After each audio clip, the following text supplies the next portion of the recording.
Welcome everyone to the challenge season of the SPF Season 5 Mobile Legends Edition. With 4 teams still standing, our representative from each respective regions, that is EU, MENA, and Turkey, will march on their final quest to victory. I'm your host Liz, and this is the Snapdragon Pro Series.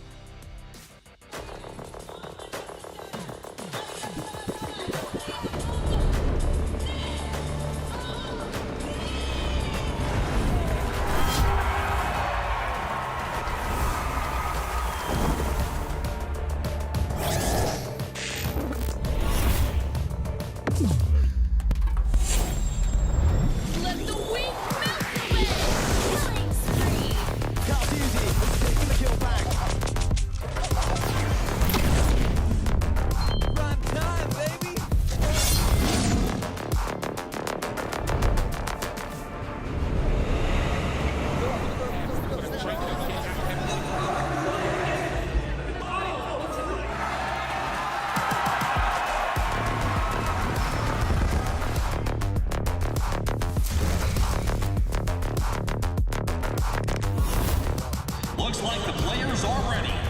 Here we go!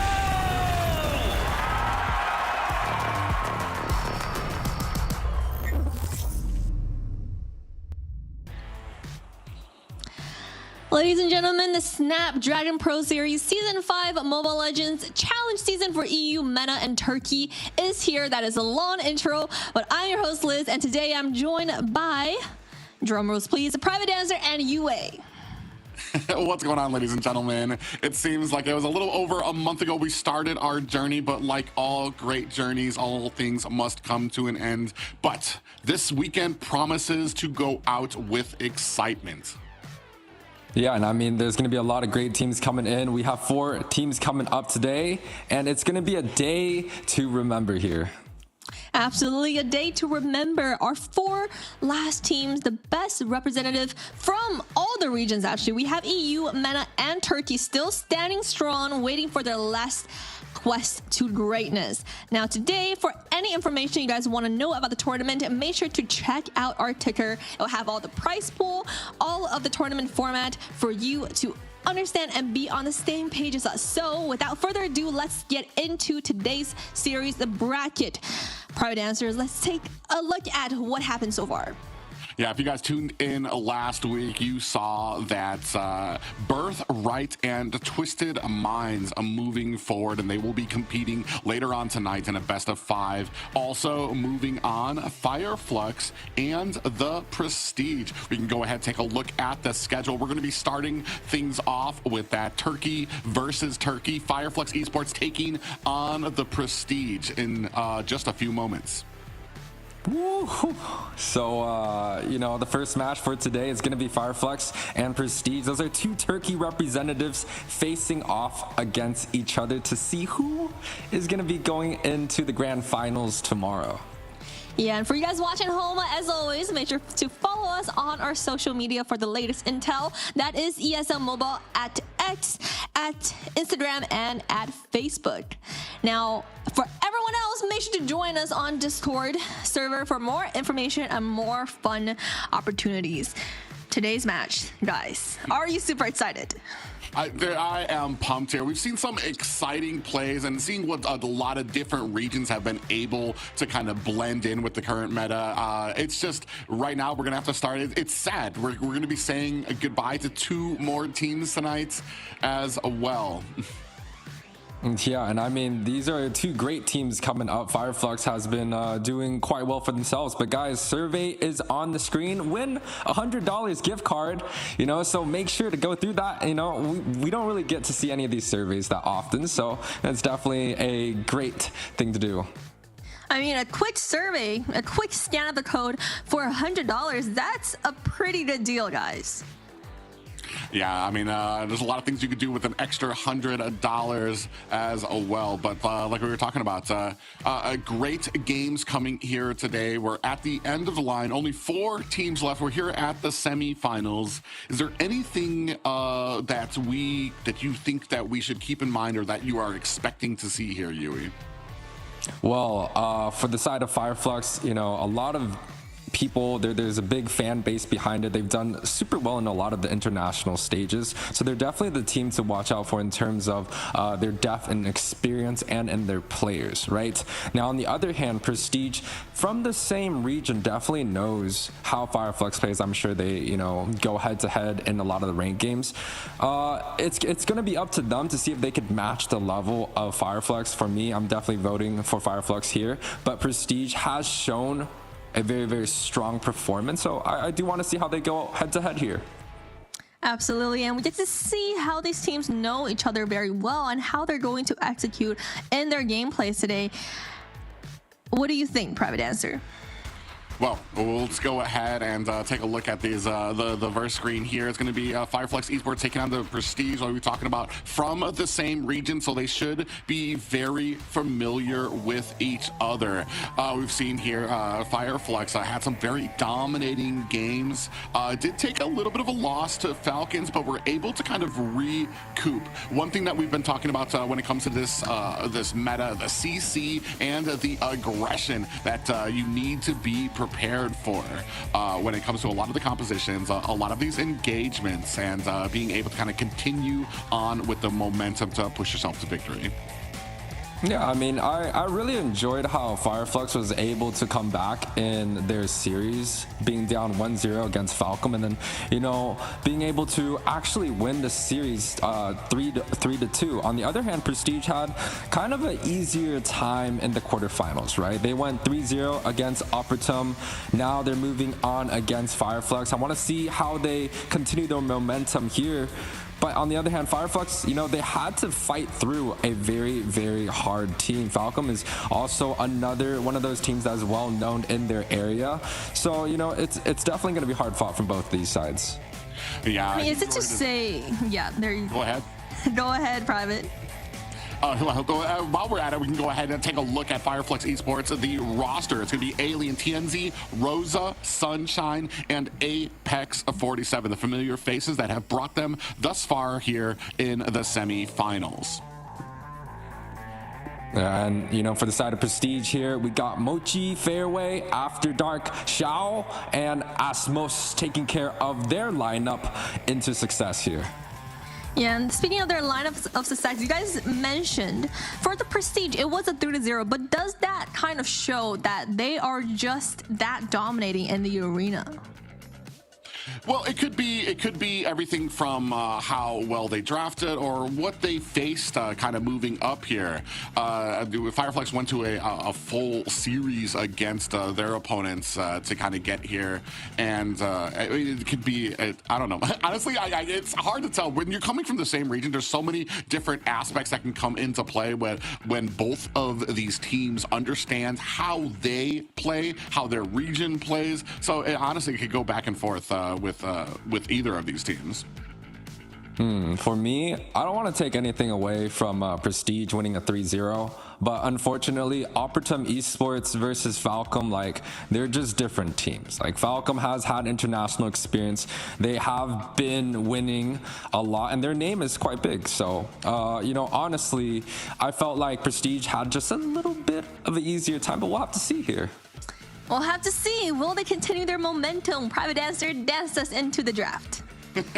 Ladies and gentlemen, we are going to get started here right away. It's going to be a Fireflux taking on the Prestige as we jump right into the draft. We're already midway through the ban phase there, and we see the Lu Yi and Edith taking off the side for Fireflux. Hera taking off the side for the Prestige. Hera, I don't even know how much of an appearance he's actually made here in the tournament because he's been so strong. But in the column of strong picks, I believe last weekend we saw the strength of a Lu Yi and what that can bring to teams. So a very smart bans coming out from both of these teams. Yeah, I mean, the Edith and the Lu Yi gets taken off the board. Lu Yi has been a very, very high priority. If it's not first pick, it's usually going to be second pick by the enemy team. And it really just depends on how they are trying to trade in terms of their draft, right? So, Angela gets taken out. Edith, those are two roamers. Next thing that comes into mind, maybe the chip is going to be a priority for the side of Fireflux. Could also be the Fredrin that has done quite well in the jungle. And then there's also the element of getting the Moskov or the Natan if the team is really, really good. So there's a lot of options. I'm just interested to see how both of these teams open for the very first game.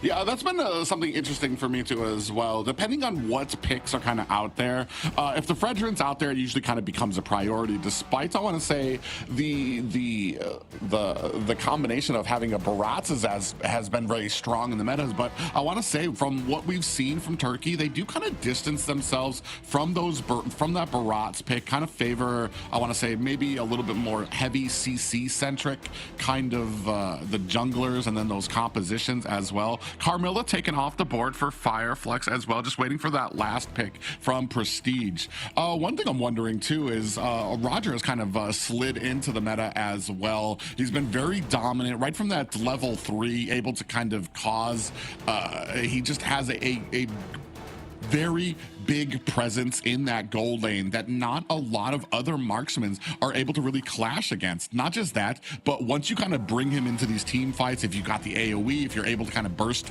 the teams down, Roger is such a great finisher. Yeah, I mean, I definitely agree with you. Here comes the chip first pick. The response coming out from Prestige should be something like a Fredrin and one of the marksmen. They could pick, I mean, they could pick their poison. They could take the Moskov. They could take the Roger that you kind of talked about. It's a very snowball heavy type of hero, Roger. It has that instant burst damage and has the reset coming through. But in terms of kind of like the mid to the late game, I feel like sometimes he does lack a little bit more power, especially when you compare it to like a Moskov, where he can lane clear and he could also kill the Lords. But here, far away, does pick up the Yuzong. I think it's a good response. The Fredrin also by Mochi here.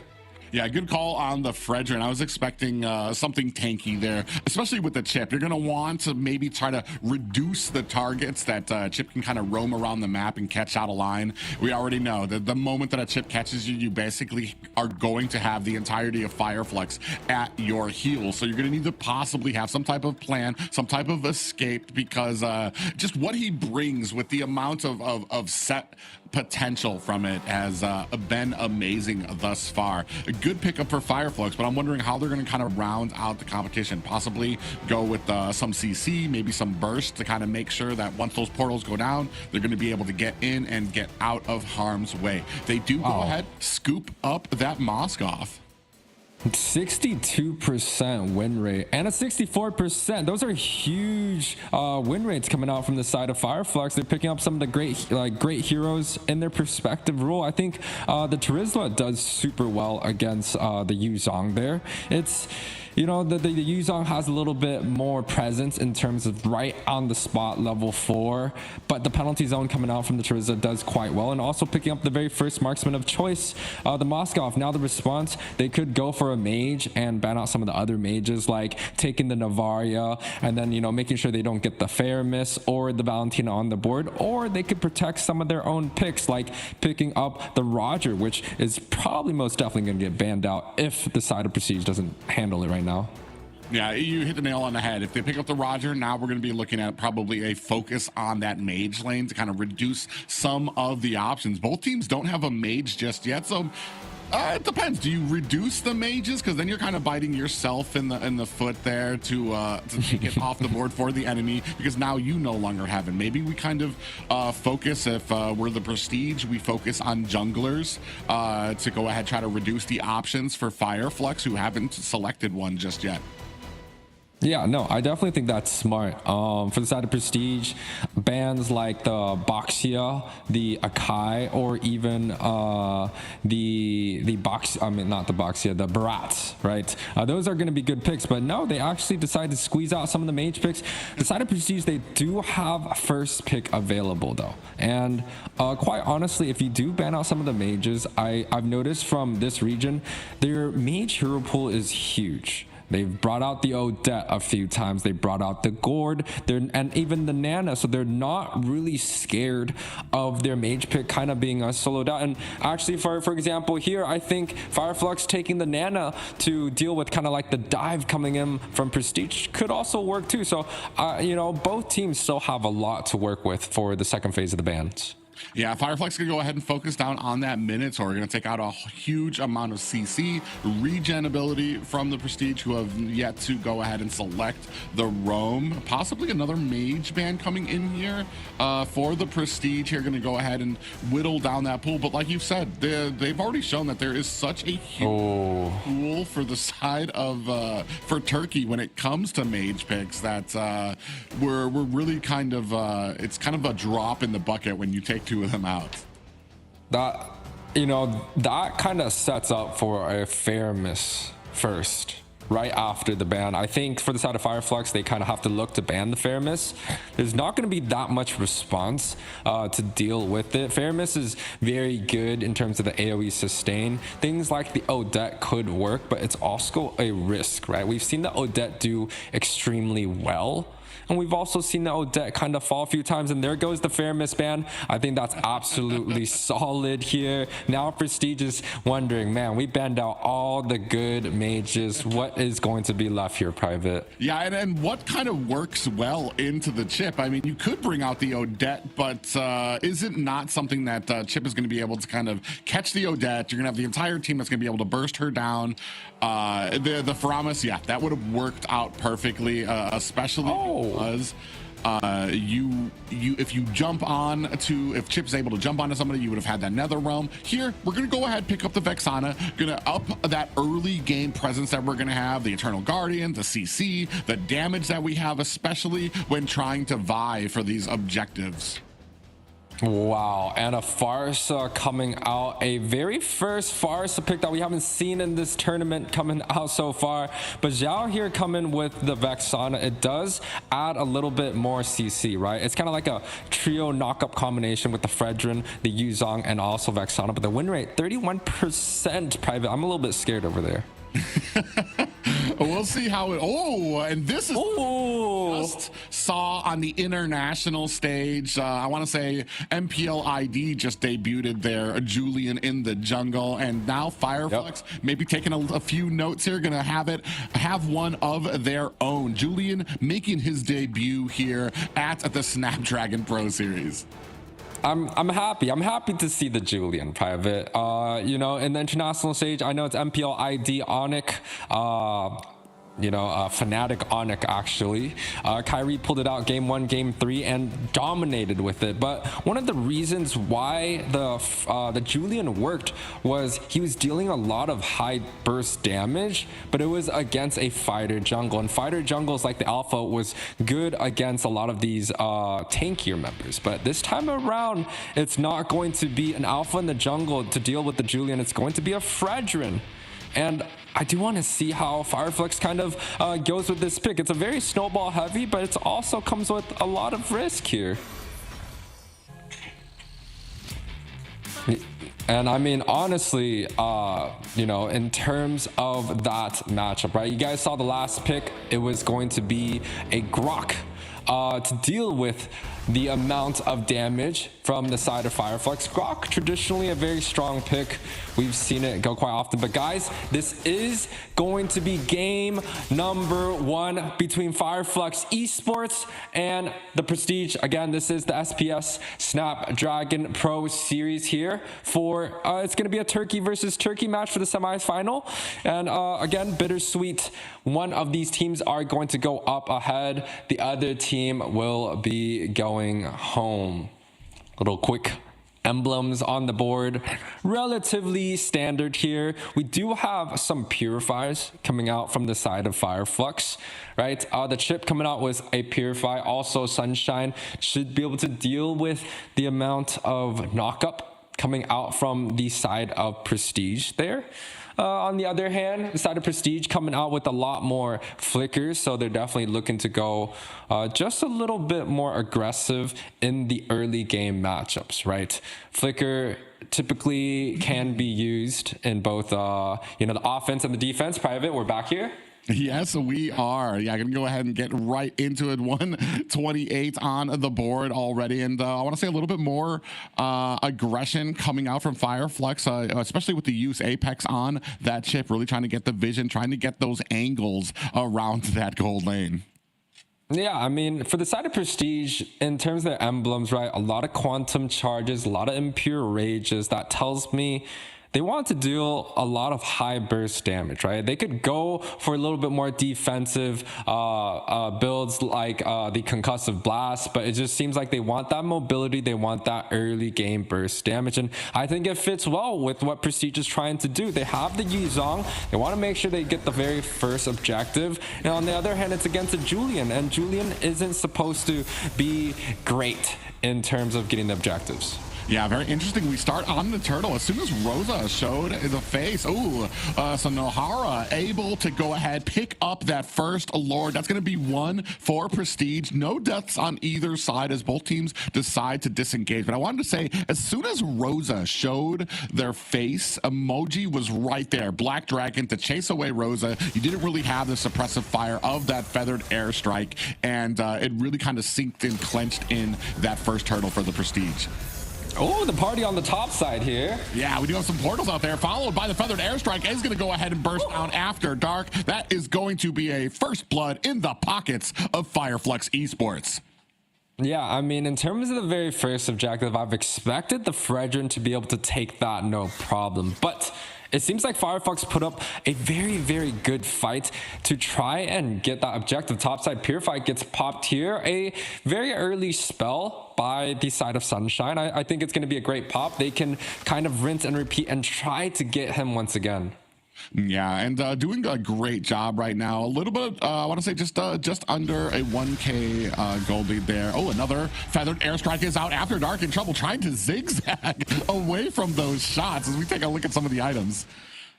Yeah, I mean, standard items across the board. A lot of tough boots by the side of Prestige just to deal with the amount of CC that Flux has up and the magic damage, right? And here, a little bit of an invade. I'm not sure if they're going to be able to get what they want here. Yeah, there's just too much for Flux here to try to defend. The portal is out now. In come Use Alien, trying to put the damage out there. They do a great job of defending this purple buff, and that's just the value you get from the chip. All you need is chip there. You have reinforcements on the way. Yeah, and again, we're just kind of trying to see how this Julian scales, right? A lot of the times, I know Kyrie, he was building something like a Holy Crystal first item, and that just brings in a lot of raw ability power. And, you know, paired up with a little bit of penetration, he's going to deal tons of damage there. Yeah, but as we know, Holy Crystal, pretty expensive. It's one of those big items that you want if you have a great lead, because it is going to take you some time to actually get that down. Maybe meaning that as the first little bits of this game might mean that Julian not as effective during a lot of these engagements just yet, but once he picks that up, there's going to be like a big surprise coming for the Prestige once he joins a lot of these fights. Yeah, you're totally right? Julian's not going to be that great in terms of engagement, especially compared to a Fredrin, but what he is good at is his clear speed. He's able to clear the jungle so efficiently, so fast, bot side, penalty zone. Yeah, they do, and Julian's gonna actually go in. Looks like he's gonna get the pop-up, and those enhanced chains are gonna be more than enough to go ahead and shoot down Moji. Speaking of which here, Flux Esports on the aggression here immediately after taking the bottom lane. Apex gonna go ahead and bring the troops right to the top lane, and the Prestige are forced to kind of fight it out. Now, Sunshine putting on the damage, a little bit of auto attacks. Apex in a little bit of trouble. Looks like he bit off just a little bit more than he can chew in that engagement, and putting the Prestige on the board with 1 kill. Yeah, I mean, Chip makes the game go so extremely fast. It brings that global ultimate, just kind of like the Moskov. So honestly, for the side of Flux, they're going to be moving across the map so extremely fast. And they also got the Farsa coming out with the bird here. But look at the damage already from the side of Tien. That is a tank, and you thought it was a minion with how much chunked that Grok down. Asmo running for the hills. And this is before I want to say Tianzi even really has a bunch of items. They're starting to get a little bit ahead here, about 2 9K gold lead. Oh, and a little bit of a flicker or a little bit of a dash there for Sunshine into the aggressive response from Zhao. Speaking of aggressive responses, we have the penalty zone out. Black Dragon from the side. A beautifully placed feathered airstrike from the side, whittling down the Prestige. They're going to have to flicker out, but still, Moji able to catch the enemy marksman. It's going to be a kill, but not until being taken out by Fire Flux himself. Yeah, I think the Prestige is going to be quite happy with that trade, right? A marksman for the XP, but when you look at the objective, Tianzi, he's just having such a great time getting these objectives with absolute no contesting. Oh, look at the damage. Tianzi absolutely dusts Asmo for daring to show his face into this turtle buff, and Tianzi picks up a turtle for his efforts as well. Yeah, 2-0 and 2 already on the board. That's kind of the wild card that we were looking for, but Fireflux is performing with it at such a high level, right? Again, Julian does so well in terms of lane clearing in the jungle. He shouldn't have that, huge engagements, but, with the enchanted knockups, enchanted chains, he's able to dish out quite a bit of damage with a little bit of sustain and also providing a little bit of CC when he needs to. So just depending on how Tianzi is using his skills, he could perform all sorts of tricks here. Yeah, we do have a little bit of engagement here at the purple buff. The portal is out. The rest of the team comes in tow. A little bit of a pop-up there lands. Alien in trouble here, getting bursted down. Apex might not be able to defend him. Down comes the Appraiser's Wrath, and Apex is taken out. A little bit of a push there for Emoji, but from the side, it looks like Zal going to be taken out by Tianzi as well, followed up by Moji. I did want to say that Asmo, it looked like he did pick up an early Athena shield there, so he hopefully will be able to kind of negate a lot of the damage that he's been taking from Tianzi, become that frontliner that he needs to be for the Prestige here. Feathered Airstrike is out again, this time to zone out the Prestige, looking to possibly take down this tower. 2 minions in tow, starting the engagement. Rosa getting a side swipe there, is not able to find the kill, might have bit off more than she could chew, does not have the Feathered Airstrike, but the rest of Fireflux comes to the support to be able to back off the rest of the Prestige. Oh my. Another Feathered Airstrike to lay down suppressive fire, and Alien able to find the kill onto Zhao. No, notice that there really isn't a response for Tianzi's Julian right now. Every single team fight that has happened, yes, Prestige is able to find a trade here and there, right? They pick off Apex once in a while. Sunshine died in that from Yuzong kind of on the bot side, but the side of Prestige is not able to find the pick on Tianzi. Look at the experience graph. It's a complete mountain, and there's nothing stopping Fireflux from getting whatever they're looking for here. Yeah, Tianzi does escape. He is not able to steal the purple buff from the Prestige, but I mean, that's just one of many. They're already at the invading points. Not a single tower down for the side of Prestige, while Fireflux looking at the 3 right now. Apex, a little bit of an engagement there against the jungler of the Prestige, but no worse for wear, kind of backing up and making sure he maintains vision on this First Lord.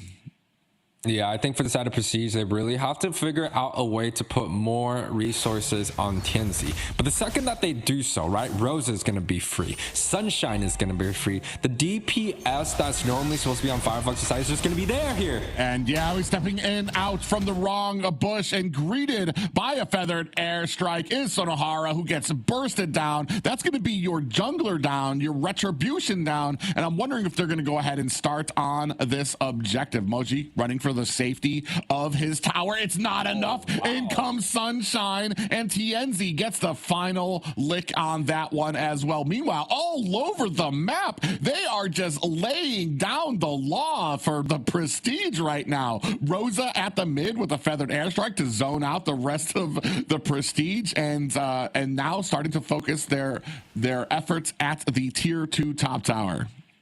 Yeah, a total domination by the side of Fireflux, not only in terms of just engaging head on, but when they're getting the moments in the bushes, kind of like a peekaboo strategy, they're still able to find the secure that they are looking for. Now, Fireflux has the Lord backed up behind them, along with the 9K gold lead, 11 minutes in here.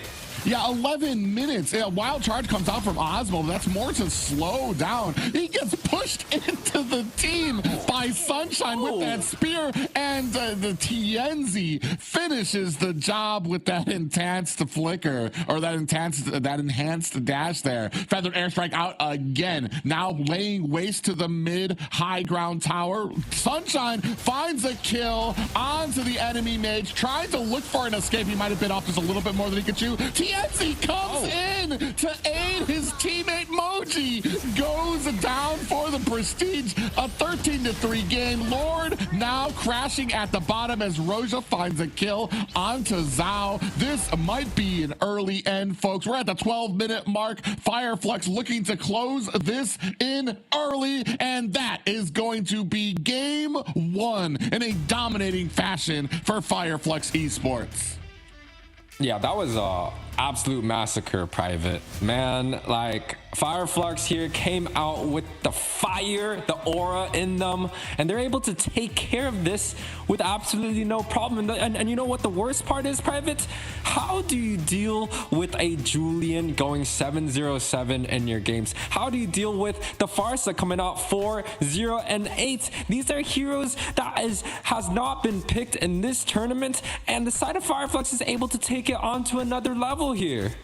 Yeah, and then it was amazing for me is that the pick for Julian really kind of enhanced the magic burst damage that was coming out of Fireflux, which really, as you can see there, really took down the front line of the prestige early. Asmo has had to get some type of magic defense. It took him a little bit to get it, but by the time he got it, he was already sitting at about 2 or 3 deaths. You've already eliminated the front line. You've given kills to the big burst damage of Fireflux, and they just steamrolled through, especially with the help of a Apex on that ship that's able to get your entire team back into this fight with that burst damage. You know, I'm happy, right? We get to see a Julian come out first. We get to see a Farsa coming out. It was, you know, quite a landslide in terms of the competitiveness of this one. But at the same time, we're able to see how Fireflux is able to use the draft in their favor, right? They kind of saw, hey, the team of Prestige is looking to set up for that fairness. They take it out, and they come out with these 2 picks, 15-3, a complete domination. Yeah, and you can see there the damage dealt. I want to say that's almost 3 times the damage of the prestige there, and then damage taken. I mean, what can you even say about that? It was a massacre for sure.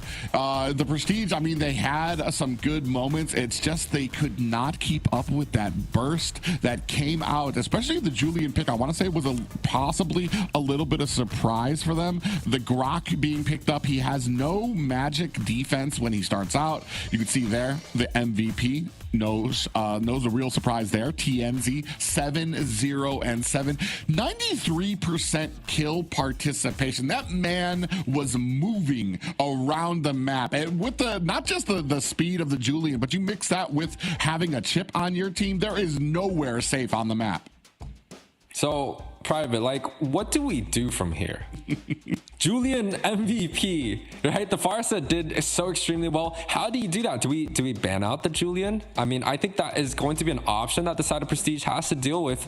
But, you know, there was not really too much to counter against it, right? But, you know, at the same time, you talked about good moments. I think the side of Prestige, they were able to get the first objective. Yes, it kind of became a 50-50, and the side of Prestige won. I think if they were able to execute on the very first objective, they got the Fredrin, they got the Retribution, and if it can lead up to a setup in terms of the second objective, could have been a little bit better, but Fireflux just kind of had the better map, better positioning.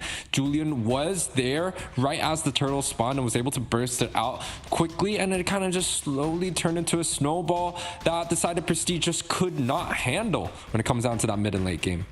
Well, there's 2 problems. It's the Julian on the team and the chip that was able to kind of become a menace on both sides. And I'm wondering, Yes, Julian was a problem, but I'd kind of start with where I think the beginning went wrong and taking Chip off the field. So at least we don't have to have this incredibly huge map pressure that we have to contend with, especially when we're running behind. Now the enemies can pretty much go anywhere that the Chip is frontlining for them.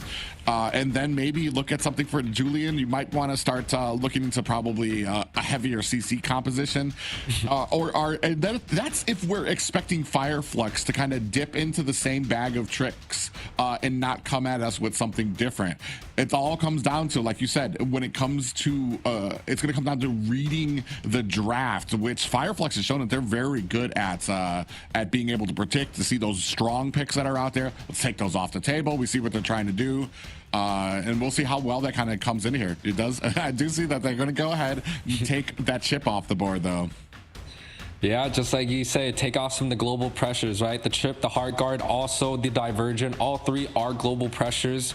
Along with something like the Blade of Destruction coming out from the Moskov, I think that's might be the priority here, right? Earlier, the side of Flux, they had 2 globals, and they were able to kind of run around the map, just like you're saying, extremely fast engagement, almost kind of like a blitz, right? I'm here, and then peekaboo, I'm on the top side. Everyone is there for the party. So this time around, Flux and Impunity, they both take off some of these globals. They do leave the Moskov. I think that may be a priority. Some other options that they kind of had at the table that they're willing to set up here. Barats gets banned out, so the Fredrin becomes even more of a nuisance if picked early in the draft.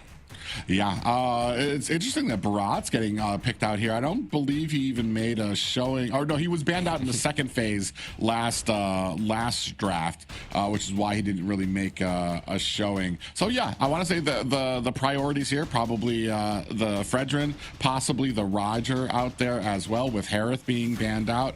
But yeah, and then also, you know, you were talking about the Moskov. What he brings that Roger kind of lacks is that global pressure. His ability to kind of get into those side lanes.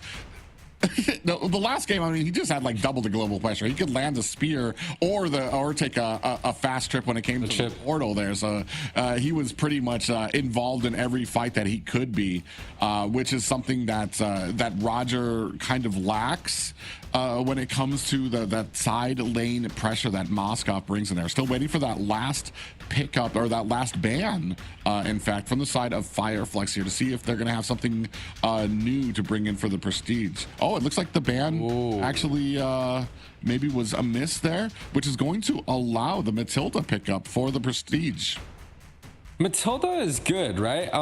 You know, with the last ban not really being shown on the board, the Matilda definitely brings in the value, but Matilda has received a nerf in the recent patches, and that's kind of the question that I brought up kind of in our last stream. Is Matilda still that first pick viability, or is she really just a second pick to be behind things like the Fredrin, the Moskov? And also something else that we've seen that got let through is an Edith, and Edith was actually banned out in the very first game. I want to see maybe, let's say, Edith, Moskov coming in, or even the Fredrin. I think those are all great picks, but no, the Edith gets picked out here, and the Carmilla gets picked up early. This is a little bit questionable from me. I know the Carmilla was banned out the game 1, but I don't think it has such a high priority here.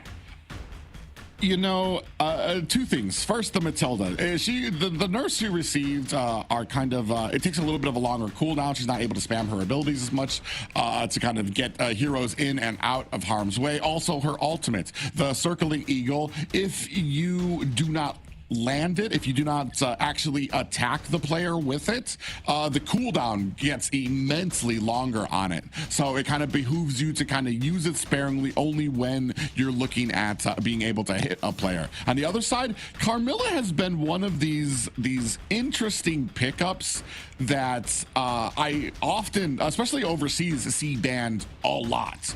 However, on the other side, seeing a successful Carmilla has been very rare. We just saw there, she's got about a 70-something% win rate right now. So she's not doing awful here in the Snapdragon Pro Series. And it's very interesting that Curse of Blood ultimate, you basically share 50% of the damage onto any hero that's connected into it. The full CC the full CC from people in there as well. So I mean, you see as soon as that Curse of Blood comes down, the enemy health, it just deteriorates, and that's kind of what she brings to the table, especially when she's not awful when it comes to clear speed. She's got a great amount of tankiness and the ability to kind of just hang out in those Lord pits as well. So we'll see how well that Fireflux can kind of stack it here against the Prestige here, who are, I mean, Matilda, she's had the nerfs. The answer to your question is Matilda, if you can utilize her whole kit, she is still a menace. It's just you have to be pickier about using those abilities. Okay, makes sense. For those of the viewers out there, the third ban was a Fredrin. So now the Carmilla in the jungle makes a little bit more sense. Giving up a Moskov, though, a little bit questionable from me, but side of Fireflux here already securing the first phase over 3 magic, so quite heavy in terms of the magical department. So the side of for the side of Prestige here, banning out a lot of the physical damage dealers is going to be the high priority. And again, right, I don't think the Carmilla should be that high of a priority. You're giving up the Moskov, and now you're giving up the Roger, 2 strong physical damage dealers that your team was kind of lacking here. Yes, the Yuzong gets banned out. I still think Fireflux has that Terizla, which pretty much went undeathed in the last match. That's definitely something that is potentially going to be coming up here.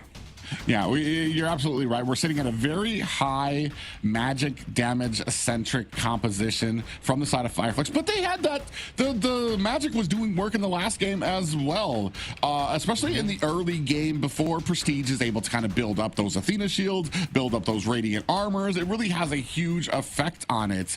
You're going to have the damage coming out from the Varia, though hers comes in a little later on in the game, but Alien is going to be able to kind of use that Primal Wrath, get out there with those auto attacks. There's some physical damage coming out, and another, I want to say, introduction to the Snapdragon Pro Series. It's gonna be the first time that we're picking up there for Sunshine.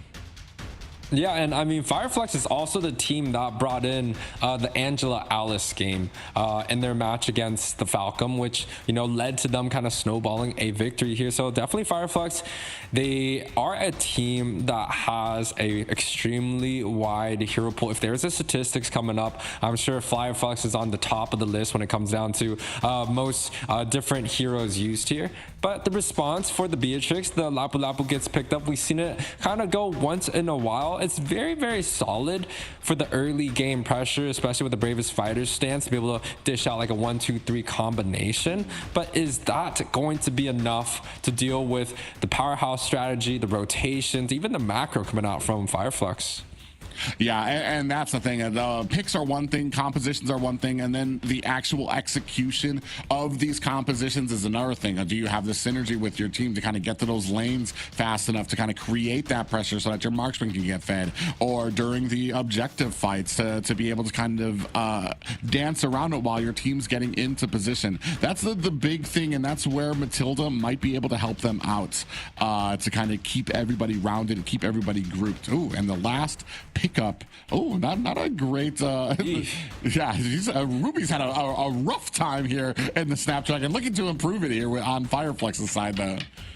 Yeah, but the combination, the ultimates, the I'm offended paired up with the stun, I don't know, it's going to be a combination for the Carmilla to be able to, you know, dish out. Now paired up with the CC that the Edith could provide, it might be a little bit tough. The side of Prestige really has to watch out. But I do think one of the biggest advantages is picking up the Sakai here, right? Private, the Kai allows them to get those free objectives that I was kind of talking about. Save those heavy spins, get the level 4 turtle, get the second one, and get the third one. That's going to place Prestige way past the game 1, where they were really just able to get the first one, and then the snowball kind of just ended up going through. Yeah, and the interesting thing is that when you have the heavy spin, you're going to be competing against the Curse of Blood from the Carmilla. There's so many options here. It just really depends who draws a first blood, who like initiates in some of these fights. As we're going to go ahead, start, ladies and gentlemen, game 2 of Fire Flux taking on the Prestige. The Prestige are a game down, looking to even things up. Yeah, I mean, this is going to be the game for the Prestige to see if they can bring back the snowball. And with the draft like this, right, the global presence coming out from the Moskov, you also got Matilda, one of the best roamers. You got Akai, which, you know, in North America, the Akai Matilda brings a lot of good luck in terms of the victories there, right? So a very solid draft coming out from the side of Prestige versus for the side of Fireflux. I would argue a little bit more untraditional, a little bit more out of the box, right? The Beatrix we haven't seen before, the Carmilla, the success rate of that champion is a little bit on the tougher side. So we'll definitely have to see how this game goes here.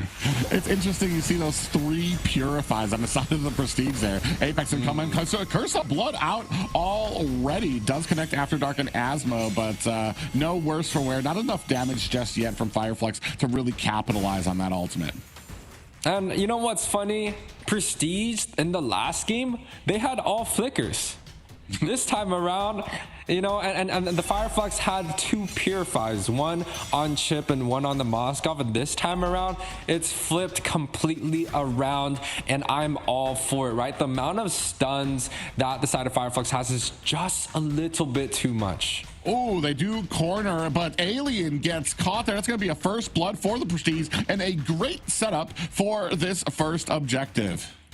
Yeah, Yui actually gets taken off here. Yui's Alien. I'm not sure what Alien. Is it me? It's not me, but Apex here getting chucked a little bit low here. Yeah, heavy spin expended out very early. That means he's not going to have that for this turtle. We do have 4 members, though, doing a good job kind of zoning out the rest of Fireflux Esports from this objective. Now they're going to go ahead and move in, try to get some distance onto it, and the turtle looks like it's going to be going over to the Prestige. Sonohara definitely not getting contested there and having a smooth time with that first pickup, putting his team in a slight advantage. Yeah, definitely good news. Even without the heavy spin, they're able to get the objective with no problem at all. But a little bit of invade coming out from the side of Fireflux, knowing that there's no retribution on the hands of Sonohara. He's going to be able to deny that blue buff away. That's going to give him a little bit of advantage in the jungle. Yeah, and a nice little pop-up there. Lance, Sonohara, and Asmo going to go try to force their way through Apex. He's going to put the stops to that very quick. Now trying to repay the favor. The Prestige working their way into enemy jungle. Big pop-up. Heavy spin is out. Flicker traps Apex against the wall. Zao's going to put the finishing touches out there, but they whip just like that. Fireflux comes back, is going to make them pay. 2 down. Sonohara and Zio pay for that invade and that kill with their lives. Another engagement at mid. We do have the I'm offended comes out from Alien. Now the stun working its way. Moji not going to be able to take down Alien, but more than enough to kind of ward him away from that fight. Yeah, you know, Private, as much as we love aggressive plays, we want the flashiness of it. If you're on the losing side, you know, definitely play a little bit more towards the macro. And if they're able to do so, maybe more. But Xiao here. Oh, Zhao actually tries to get away, is going to push Sunshine into the wall. But what a great combination from Apex and a Sunshine. Before Zhao could even react, he was only down to about 25% health. The Apex does find another one after dark and have to dash his way to safety. Rosa looking for an angle, just misses the Astral Orb. A snipe does not miss, though. It does catch after dark as they do chunk him down. So many things you have to watch for just when you thought you were in the clear. Yeah, and I mean, that's just the advantage for the side of Fire's draft, right? You know, the Edith brings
Yeah, the three purifies. It almost feels like it was never going to be enough for the side of the Prestige, especially when you count in the fact that you're going to have a Curse of Blood out there. So every single CC is going to be turned into multiple CCs on your team. Oh, Astral Orb just narrowly misses After Dark. They're going to go ahead, charge into Rosa, but the flank coming from Fire Flux. Look at the damage on the After Dark. Did not stand a chance. I'm Offended is going to pull Moji right back, but he is able to find an escape. We do see the circling eagle coming out. It's not enough to deter the flank coming from Fireflux, and TNZ gets caught. Is going to have to disengage there. Zhao putting on the damage, looking for the safety of the turret. Going to use that flicker to get away. Ooh, Rosa in a good position, putting some damage on. Zhao's going to be able to push him away.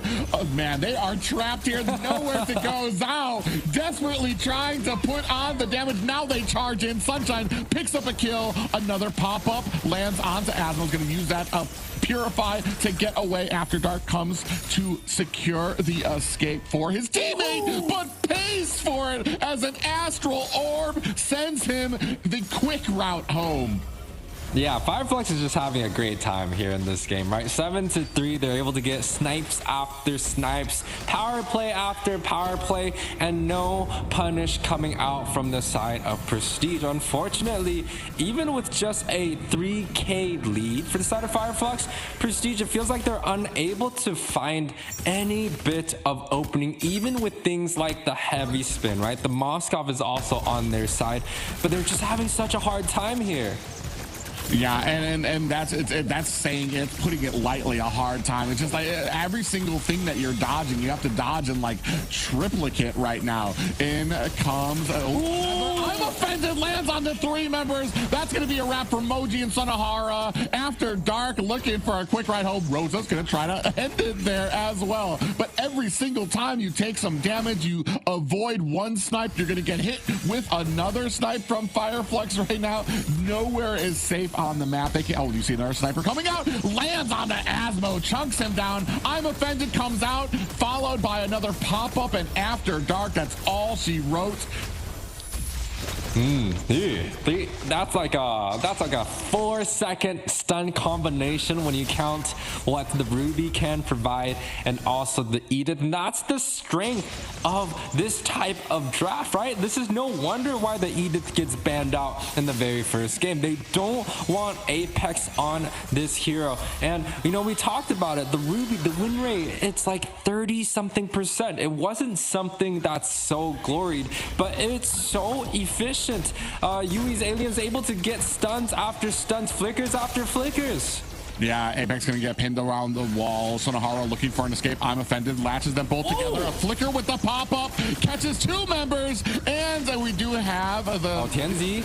Yeah, we just see Tianzi trying to come in there, charging for the top. Zhao picks the wrong cover here. He is trapped in between four members. Gonna use that dash to get away. Pop-up misses. Great job by Fireflux to kind of juggle that tower aggro from themselves. Nobody actually even really got low, but in the end, Zhao, great plays by him to be able to get away from that gank. Two members going to come in onto Alien, but that's a Ruby circling. He lands onto it. Is that going to be enough? Asmo may have bit off more than he can chew. The CC is out and chunks him down. I will have to say this though, Prestige. You have done much better compared to the game one, right? 10 minutes earlier, we were looking at a 10-minute 9K gold. Now it's, you know, down to half. So I like it much more. And even look at this position. Prestige has been down, you know, in some of these small skirmishes, but there's still potential. There's still hope for the side of Prestige. Yeah, Sunahara fighting for his life. Heavy spin is out, but he's still getting chunked down. 50% is going to have to disengage, and I'm sorry, but this is just not something he is going to be able to contest. He tried his best to get in there, but without any teammates, I mean, it's a kind of a wrap for this first Lord. You can see there 3-12 right now, a 6K gold lead for the side of Fireflux Esports. And you can really tell that Fireflux Esports has been preparing for this tournament quite well. They were all kind of joyfully on this objective, right? They got the pick off on Mochi. That's going to be a 4 versus 5. And then they still ended up just stopping the objective to look for Sonohara. And they were able to find him. And that's leading up to this moment here. Yeah, you see the CC coming out there. Damage coming out. Well, Sonohara gets taken down, followed by Moji. After Dark gets taken out with an I'm offended. Oh, I'm about to say, I'm not sure this is a fight that you want. He is able to go ahead and expend that immortality from Apex. Alien comes in to help out. Rosa finding the last shot there. That is a complete team wipe. This is going to be the game 2 for Fireflux Esports. They're not even going to be able to get up. What a game from Fireflux. Oh, actually, they have somebody up. Are they going to be able to contend with this? Minions are out as well. Lord coming in from the top. 10% left on the core. It looks like the Prestige lives the fight another day. Sonohara activates that heavy spin, trying to get himself out of harm's way. Snipe is out, but not going to be able to find the target. Lord now meeting the Prestige at their core, and that is going to be game 2 to Fireflux Esports. Yeah, another masterpiece coming out for the side of Fireflux. This is not something that I'm quite honestly surprised here, right? The Fireflux organization has had so much success in the past leading up to this moment. I do not think they were going to be shy, and they're going to be coming out with you know, not that much strength. Instead, they're coming out with such a force, such a fire. They're able to take care of business just like that, even with picks that have not been seen traditionally in the SPS Pro Series here. They're able to take it out for a spin. Sunshine did amazing here with the rocket launcher, with the snipes. It was such a great performance by the side of Fireflux. Yeah, and that's another thing too. I was gonna say, here comes one snipe, and there goes the next snipe. Oh, they didn't show it, but Asmo got sniped out of his trip home as well. It just, there was nowhere safe. The amount of CC on the team and the burst damage from the preciseness of Sunshine and Rosa was absolutely amazing, and absolutely made this game something to behold. 3-18 is the final score there. As you can take a look at the rest of the stats. But I mean, Fireflux really coming in hard, coming in with a vengeance. Yeah, I mean, Sunshine definitely stood out. 91% kill participation, highest damage dealt on their team there.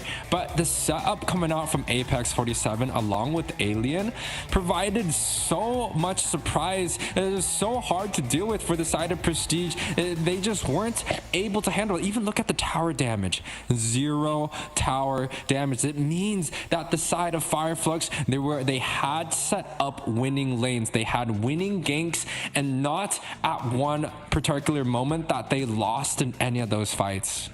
Yeah, MVP going to be going to to a Sunshine there. 6-0-11, and you were talking about it before. A 94% kill participation from here at the heat map. He barely, usually you see marksmen kind of stick to their lane for a little bit of the game, but he was very quick to rotate, help out with some objectives, and then eventually started getting to the other side of the map as well. Yeah, I mean, we have to shout out his production for that heat map. That's the first time I've ever seen one. I absolutely love it. It definitely shows you how kind of a gold lane is supposed to rotate out there. So if you guys are watching, you're trying to climb the ranks here, make sure to kind of follow that heat map, because that is what is going to lead you to success as long as you have Apex 47 as your roamer.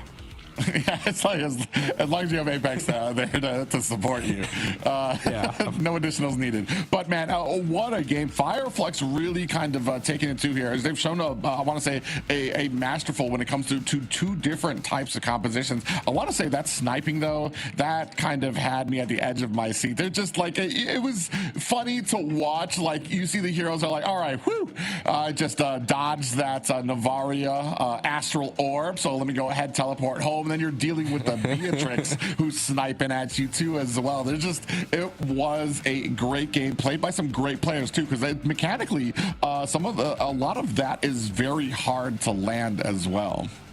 And not to take anything away from Prestige, they managed to close the gap at 10 minutes by nearly 50%, right? The first game, it was domination by the side of Fireflux. You could say in terms of the drafting, they executed it much better, and the Julian element of surprise just worked out in the side of Fireflux.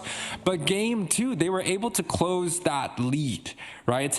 Yes, they didn't find the winning fights. They didn't get any damage onto the towers, but they were much more closer in terms of that mid game, and that's exactly what Prestige needs to do to be able to find the success that they need to potentially get an upset on the game 3 and bring this maybe into a 4 and a 5.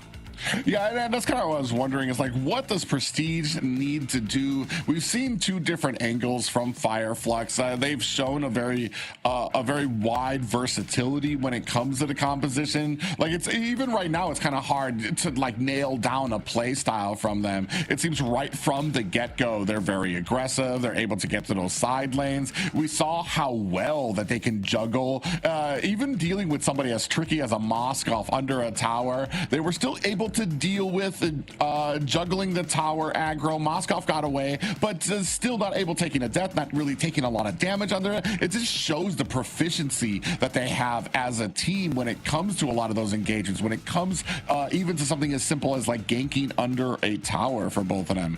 And that's something that Prestige is going to have to be wary of when it comes into this next game if they hope of kind of continuing on in this tournament and not making this a sweep. You're gonna have to clean up those rotations. You have to know some of those power spikes, and I want to say it's almost hard to even like really find the mistake from Prestige, because Fireflux are so quick to react. It's almost like they just get bombarded, and yeah, they're doing some things correctly, but the bombardment continues, the aggression continues, and before you know it, they're at your base, and there's no correct moves left. Well, for me, I still think there's hope for the side of Prestige in terms of how can they fix their games right now against Fireflux. For me, if we can find an advantage in the early game, I talked about getting the objectives. They picked up the very objective focus, like something like an Akai. If they could pair it up with heroes that are great from that mid to early game, yes, it's a risk when it comes down to the late game, but they may be able to get just a little bit more. Things like Grok, Edith, very, very solid level 1, level 2. Get the Roger, right? Doesn't need a lot of time to skill. Even something like a Clint or a Brody, going back to the basics and have those high burst, high kill pressure laners, right? Even coming from the mid side, right? Farsa did well in the game 1. Maybe try that out for themselves. Probably not. But just a lot more in terms of the early game, just full forcing it. Make sure you have winning lanes, winning matchups, because it seems like Fireflux, they're able to get anything that they're looking for, and they're able to get away with it. They win top, they win mid, and they win bot, and they push the lead. So for the side, they just have to make sure they can maybe get some winning matchups here. Yeah, and that kind of comes along with get that aggressive type of composition and use it aggressively as much as you can. We saw them try to be a little aggressive with the last composition. The only problem is, I want to say, you would see the Akai kind of like heavy spin in and then kind of get trapped. Get stunned. Yeah, it gets stunned. The minute a first stun lands on any of the players, they're basically in a coma, because there were just 5 more coming for the rest of them.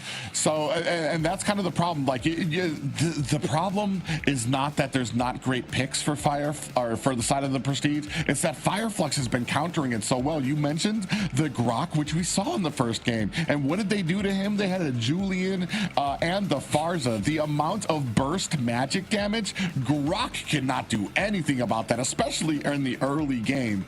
And it's about kind of having the win condition.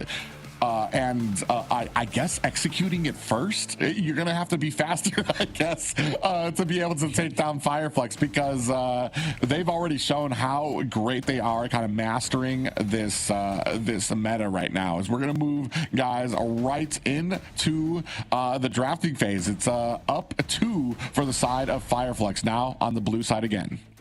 Well, you know, for the side of Prestige here, I like what is being shown on the board, right? I kind of talked about it.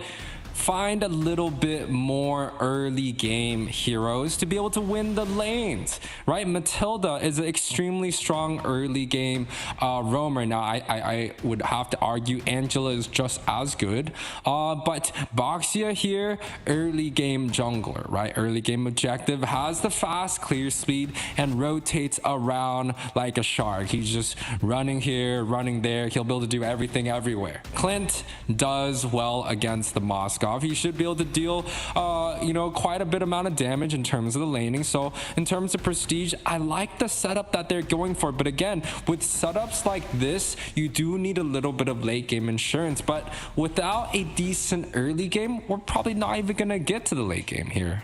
Yeah, and that's the interesting thing, especially with I want to say Clint, for me, wins over the Moskov. He's got burst damage. He's got a decent amount of range on the Moskov, depending on the angle that you're coming to him from. However, that just tells me that Fireflux is going to be prepared for that. So you need to be prepared in that gold lane for the ganks that are possibly going to be coming down, and the focus that's going to be coming down there as well. We do have Terizla coming out. It's going to be a great setting potential for the side of the Prestige. And I mean, we're already through the bans. We've seen that Joy was taken out. Alice was, Benedetta taken off on the side of, I want to say, on the side of Fireflux there. Is that another Julian? It sure is. Ooh, I like the Terizla pickup. Yu Zhong is very, very hard to deal with, but when it comes down to, in terms of the XP matchup, Terizla has a pretty high win rate there. But Fireflux here picking up the Ruby once again, but this time in the roam position, and they're kind of going to funnel a little bit more on the jungler and the gold lane. This is a strategy that is quite good, putting a little bit more sustain in the mid lane matchup, and it's actually quite popular in overseas, right? Having the Angela in the mid position, it just provides a little bit more of a different value. But here we go, Prestige coming out with a solid draft. The Fairness is something that I think could have worked out for them. Yes, there's a lot of AoE coming out by the side of Fireflux, but the Fairness does well early game and in the lane matchup. They're going to be able to have faster rotations. They're going to be able to have lane clear, right? So Prestige much better in terms of their draft in this game 3. I want to see how they take it into the match though. Yeah, they got a lot of sustain. They've got the regen from the Nether Realm as well. And I don't really see a lot of AoE on the side of Fireflux too, to kind of compete with that Nether Realm. There's a lot of single target focus, and not a huge early game from them. Angela does very well as a mid laner in the early game. She's very surprising, I want to say. It's off-putting going against her in the mid lane in the early game because of how well she does, especially with some of those heart waves. Reduce the defense that you have every single time you take another one. But ladies and gentlemen, we are here at game 3. Fireflux looking to make this an early night for themselves as the Prestige fighting for their survival here in the Snapdragon Pro Series semifinals. The bittersweet match point. Fireflux already with a strong opening here, just completely denying the side of Prestige away from the mid as they should here. They got a lot of good early game. Oh, After Dark actually might have been caught here. Tried to help his buddy to get some minions and gets taken out. That's going to be a first blood for Fireflux. Yeah, 2 Purifies on the board, both one on Sunshine, one on Asmo here. A good little minion holding, so the Fairness is not going to be losing out too much. But Prestige, the most important thing that they need to do for me is find winning lanes and winning matchups. They need to be able to win these lanes, but bot side here already getting ganked. Yeah, I was about to say, find winning lanes. Speaking of which, already at the bot lane, they were already putting the boots to Zhao there, 2v1 there, and especially the Julian. Doesn't have as much damage here in the early game. He's going to need to get some of those items. We do have a little bit of CC. Out comes the enhanced pop-up there, but no worse for wear is either team's. Oh, Sanahara looking for an angle, does not find it. Now he's gonna try to get on here, and you do have a flicker out there. Alien back to the tower as well, and just like that, Prestige just not able to get there soon enough, as Fireflux Esports very good at reading the map and disengage back to the safety of their towers. Yeah, some good trades on in terms of the utility front, but a flicker on the Angela is not going to really do too much. He's going to be able to hard guard in here. Oh, and in comes TNZ with that enhanced chain. Oh, we have a double petrify, and the Nether Realm is out to try to keep these guys stable. The Heart Guard is out as well, and man, you've already taken out the petrify, you've already taken out the Nether Realm, and now sitting under his tower against the 3 members. Rose dives in. Moji might not be long for this world, getting slowed down and closed in on TNZ. Finds his first kill. The rotations, the skill usage, the timing coming out from Fireflux is just so much better in this game so far. As a side of Prestige, they kind of lost a little bit of momentum at the mid, and now they're getting caught. Yeah, After Dark gets annihilated by TNZ, who comes in from the flank. All he needed was Apex to kind of, I want to say, control that for a second. He comes in from the side, destroys him under the tower. That is 3-0 for Fireflux Esports. Yeah, I mean, I want to root for the underdogs, right? I like hard matchups. I like long series, but it's just not convincing right now. Fireflux here just dominating. It feels like they've over-prepared, not even saying over-prepared. They've done well in terms of preparation. They know exactly what they need to do to deal with the Prestige, and they're able to execute at such a high tip-top fashion. It's really hard to see how Prestige is going to be able to come back in this game, even it's just a 2K gold lead. But the first previous 2 games, we've just seen a snowball. If we take a look at the XP chart, if we take a look at the gold chart, it's just going to be a mountain that never ends in the advantage of Fireflux. That's the hard part, right? You don't see the fight coming out from Prestige. We need to see some small winning battles. We need to see some lane defense, and most importantly, we need to find a way to penetrate the Fireflux snowball, because look at it, it's just too much here. Yeah, and more than that too, they're doing such a great job. You saw 2 members of Fireflux there in the Prestige jungle. They wanted to make sure oh man, another engagement here comes in. Rose is going to find a kill onto Zhao. The rest, Sanahara and the rest of the Prestige have to disengage, meeting TNZ at the side. There comes the Nether Realm. Is it going to be enough to save Sanahara? Looking for an escape, but finding nothing but darkness. Oh no, 3 versus 4 gank. It was 2 versus 4 gank on the boss side, turn with the hard guard, and then they had the Ruby, and there they're going again!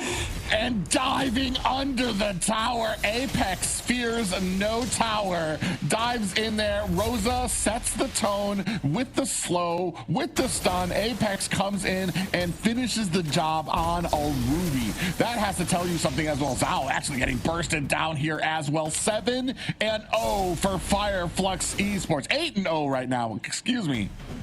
I can't, Private. Prestige cannot catch a break right now. It doesn't matter where anyone is at. Rosa, she's able to just turn the fight by herself with just a single hard guard, and it just allowed the gank to be unsuccessful by the side of Prestige. Prestige here drafting a much better early game, but in terms of the execution, right, you can tell level 1, it was already one-sided. After Dark gets taken out, and then the flicker gets taken out, the top side, and now even TNZ. Let that man breathe, please. this. I'm begging you right now. The Prestige are just looking for something that they can do. You do have the slow coming out. Sonohara might be in a little bit of trouble. Does use the roll to get away. A little damage goes on to Apex, but they are already too farmed up. You're looking at about 7, a 6K gold lead. Oh, they do find the angle. Netherrealm is out. They find the safety of their tower. They're going to re-engage here, but the Black Dragon swoops away. Heartguard there just for measure,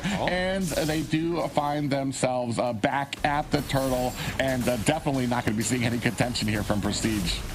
Yeah, I mean, that was not a bad defense by the side of Prestige, right? Plenty of ultimates being traded back and forth and not leading to a death. So it is a small win, but you take a look at the goalie, take a look at the items, right? It's just completely one-sided. Yeah, and now sitting underneath their tower, you know, Fireflux just waiting for an opportunity to pounce in there. They don't find it just yet. On to this mid tower. I mean, they've taken up the sides already. The only thing that they haven't done is cracked open that mid to where it'll really give them a huge amount of, I want to say, presence on the map and really press the advantage on the Prestige. Yeah, Holy Crystal already being bought by TNZ here. That's just gonna add that salt to the wound. It's gonna be a lot more damage now. Oh, and they just like that, after he gets his item, they dive in with an I'm offended, catch that, and TNZ able to clean up with those enhanced chains as well. Nowhere is safe for the Prestige, now attacking from all lanes. Nah, I mean, the side of Prestige is just gonna go poof every single time Fireflux touches them. There's just too much damage. It's so explosive. Look at that. Yeah, and they're just waiting for an opportunity. They just need to catch an IMFN. Doesn't matter if it's under the tower. They're going to charge forward, find themselves a kill. There is a second, but they might have bitten off a little bit more than they can chew. TNC goes down. Apex is very low. The Prestige do smell blood in the water. They're trying to chase down some of these little pot shots on the Sunshine. Asmo looking to lock in. Sunshine is going to be able to find and escape, but Alien finds a kill onto Sonohara. So yeah, Black Dragon is out. Zhao in trouble, and that's going to be all she wrote for the Prestige March. Arts Guard is out, making Asmo gets taken down, and now from the back you see Sunshine putting on a little bit of damage on himself. Man, there's just nowhere. They can't even turtle, because the moment they turtle, all you need is Apex to dive in with an I'm offended. The rest of the team is so confident. This synergy is there as well. They can all dive under the tower on top of them, especially with a 10K gold lead. Yeah, you know, I'm not really sure if this is Fireflux versus Prestige, or is this just a montage of Fireflux versus anyone? Because at this point, man, Fireflux winning on all fronts here, not giving a single, a single bit of breadcrumbs for the side of Prestige to be able to taste. Yes, they got those 2 kills, but you see the Black Dragon, right? Yui's Alien here just dominating, and then you got the pulls from Apex here, and TNZ doing tons of damage again. It's hard to watch. The enhanced chains there, almost one-shot. Asmo was going to have to dash himself to safety there now, only at the high grounds. Lord looming in through mid, comes in with another flicker play. Black Dragon is out. Heart Guard going to go ahead resting atop the dragon's head. Oh, we were looking for an opportunity here. There, Petrify on the 3 members. 2 down, 3 down for the side of the Prestige. Lord is at the base. They're chasing down Dark, hoping to get a kill before they wrap this up. And that, ladies and gentlemen, is going to be your sweep and your winners advancing to the grand finals in glorious fashion. Fireflux Esports. Hey man, honestly, there could only be one Turkey team coming out of these semifinals, and Fireflux definitely has, shown that they are the better team for that region. And of course, Prestige to make it all the way here. Congratulations to them. The journey, the bittersweet journey ends here, unfortunately, but you could see the domination from the side of Fireflux. They are just a little bit more well prepared, more synergized, and they're able to take the game onto that next level. Yeah, I mean, hats off to both teams. Like you said, it takes a lot to get here, and Prestige made it to the semifinals. Also, hats off to Fireflux. They came in, they did their business, and then they left. There's nothing super flashy, no recalls or anything. They just came in, made sure that they got the core, wrapped things up in a nice, neat bow. But man, this game, there was just at a point where nobody's safe. Look, the tower's not even down yet, and they're diving well into the back line. That's just the confidence, the synergy that they have in their composition. Yeah, and I mean, you could really tell that it almost feels like Fireflux is a team that has been playing throughout the years. They are so synergized in terms of how they're using their skills, their timings.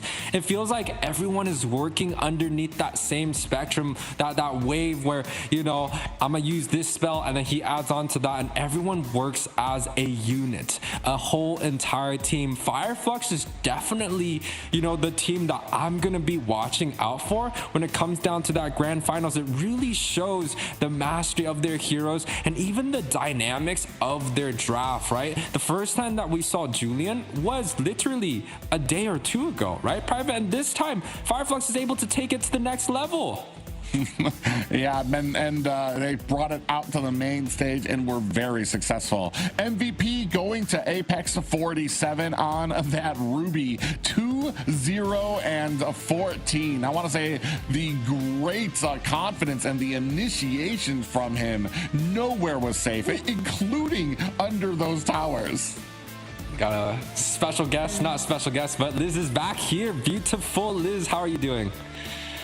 I'm doing great. I mean, props to Coach Yue here. Definitely predicted that dominating series coming in from Fireflux. They definitely have proven their stance as the top team for the SPS series in Turkey, and they will be moving forward to the grand finals. And what an obliterating performance coming in from Fireflux. Yeah, if anybody had any questions about Turkey's skill when it came, I know there was a little bit, I want to say a couple weeks ago, we were wondering if Turkey was going to be able to kind of make it into the semifinals, but man, they have shown up with a vengeance. The Fireflux just really showing that the great handle that they have on the meta, and Yui covered it a little bit too. The way that they stack CC, and then this person goes, and then this person goes, like they just had it memorized to who does what and when. And I believe we're gonna pass it to Liz. We have an interview ready for Osprey, the head coach of Fireflux Esports. Hello, how are you doing today? Congratulations on your team's victory. Hello guys, thanks a lot for the congratulations. I think we kind of deserve it. Absolutely, and I'm going to start before I pass the into casters with the first question is, how was training with Fireflux been, and have you been doing all the drafts in the past series? Well, we are evolving our drafts during the patch because, as we know, there is a lot of other tournaments that are going on, so we can look up there and check what is actually good, and then try it ourselves, and then we can see what is actually working. Absolutely. And for our casters, I know you guys are dying to ask some questions to the coach. Well, we've kind of settled on the meta, and I know we just saw Julian overseas when it came to MPL ID. You guys also pulled out, I want to say, the Beatrix, which we haven't seen here. Two brand new heroes here in the Snapdragon series. Is this something that you guys have been holding on to, or why the sudden bring them out now? Well, Beatrix, it was just good in the draft, and Sunshine plays it almost perfectly, I should say, because he's very experienced as champion. And Julian, it was like, okay, he did it, so can I? So why not?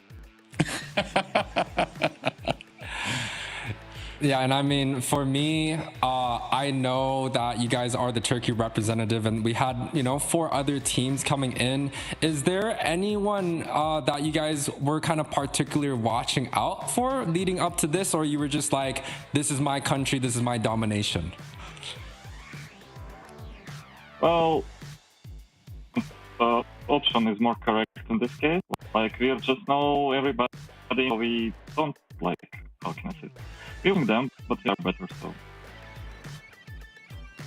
Got it. You guys are just... Great.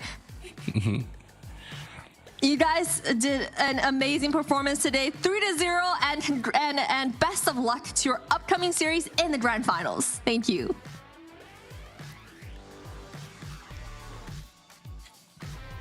Well, guys, what are your thoughts?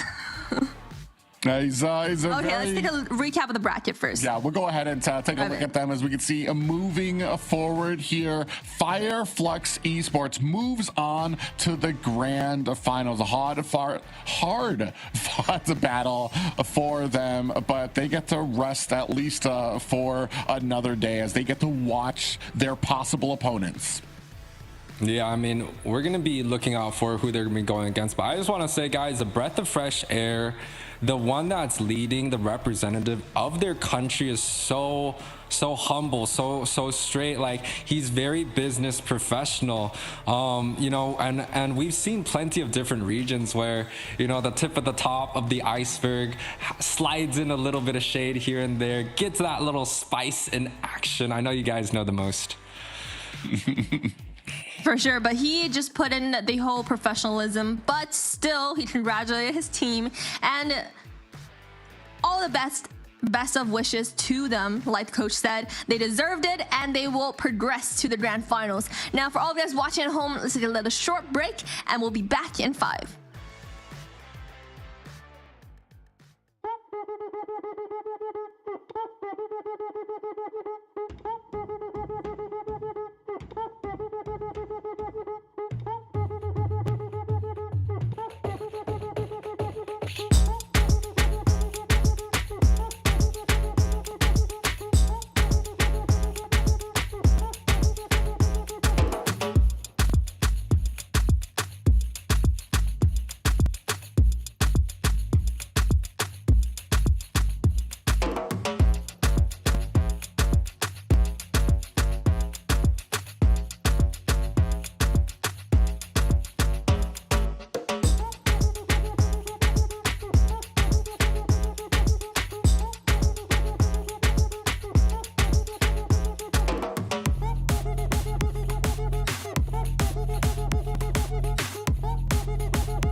The Snapdragon Pro Series is brought to you by Snapdragon Elite Gaming, Samsung Galaxy S24 Ultra, Monster Energy, and DHL. And the Snapdragon Pro Series Season 5 today is brought to you by Liz, Steph Weezy, and Chris Chu. Yeah, what better than to be able to cast alongside Chris Chu? This is new to me. What's up, Chris? How you doing? You guys know my parents is watching out there, right? You guys are using my government name, just tossing around. But you know, UA, Chris Chu, whatever you guys want. It's been exciting already, the first series. Now we're going into the second one. Like, this is crazy, guys. I mean, hopefully the second series will have more of a back and forth, more excitement coming in from both teams. But all in all, first series was a bombshell. And have you been tuning in, Weezy, on the first series with the Fireflies? Most definitely. I mean, it was a 3-0 sweep, very fast finish. We got to see a little bit of a showcasing from MPL Indonesia out there with that Julian sneaking into the scene. So, and the chip dealing some massive plays for the mobility. Definitely insane. I'm expecting that same intensity. Hopefully not a sweep. I'd like to see things go the distance for our final series for today, our second seat into the grand finals. And the question is, who will that be? Yeah, I mean, both of these teams hard fought getting to this place. We know Birthright has taken a 3-1 against Moon Knight to be able to get here. And we also had Twisted Minds here. But again, semi-finals. Twisted Minds actually had to get over S2G Esports, one of the more known organizations out there in Turkey. You know, a lot of the teams, they thought that S2G was actually going to climb up ahead out of the bracket, but no, it was actually Twisted Minds to be able to dominate their 3-1. Yeah, just a pure domination, and honestly, I'm excited to kind of see how it goes today between both these amazing teams. This is a little bittersweet because it's the last time we're going to be seeing MENA and Europe fight it out in the Snapdragon Pro Series. It's been a long journey. We started in the MENA and EU Open Finals, and now getting to see them fight it out in the semifinals for a seat into the grand finals, and lastly, a seat to be able to fight up against Turkey's team, Flux Esports. Yeah, and I mean, you know, in terms of kind of the caliber of the teams, it definitely, for me, feels like MENA has been a very strong and developed region. On the other hand, I know Birthright and Operatim are both from the EU side, but enough about them. Birthright here coming out to represent me, Kazuya, Alejandro, Danny, Ryu, and Mark. But for side the Twisted Minds here, we do have Mike Sama, Zoda, Cuffin, Sano, and Maro. Yeah, absolutely. They're both teams have come the distance. Both teams are looking super strong. And with the first series in mind, do you think any of the teams are going to bring in some of the similar changes that you've seen today? Well, I'm definitely wondering for that. Let you guys get into that as we jump into draft for game one. UA, take it away. Take it away, take it my way. Thank you, Liz, again for the send off, the pass off. Always great to have Liz on the show. Like, you know, she brings in so much joy and so much excitement here. Weezy, I know you've been watching here. You did cast maybe some of these matches. Birthright against Twisted Minds. What do you think? Oh, it's going to be an interesting journey, right? Birthright able to go 3-1 up against Moon Knight, and then Twisted Minds able to go 3-1 as well up against S2G Esports. So both of them very similar in how they've been able to kind of close out their games, and I think it's definitely going to boil down to the draft. One of the biggest things we got to see from the EU and the MENA region was the battle of the early game, right? We got to see most of these games go the distance, and a lot of teams kind of struggled dominating in the early phase. So what I'm hoping to see between our final series for today is going the distance and also dominating in the early phase for either side. We've seen a couple of bans on the board so far. A little interesting. The Paquito taken off the table from the side of Birthright, and then your standardized support, out goes the Mathilda.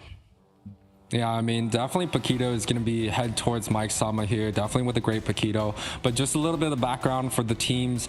Birthright hasn't really found as much success as Twisted Minds, although they're able to climb up to this point is going to actually give them some points in terms of their organization. But Twisted Minds Esports, this is an extremely strong caliber team coming out from the MENA region. One of their last two performances, one of them was a Saudi Arabia E-League, week, and they were able to go 3-0 against Team Falcom, which is also the team that barely lost 2-3 against the one that won in the last series. We're talking about Flux, right? So these are extremely strong caliber teams.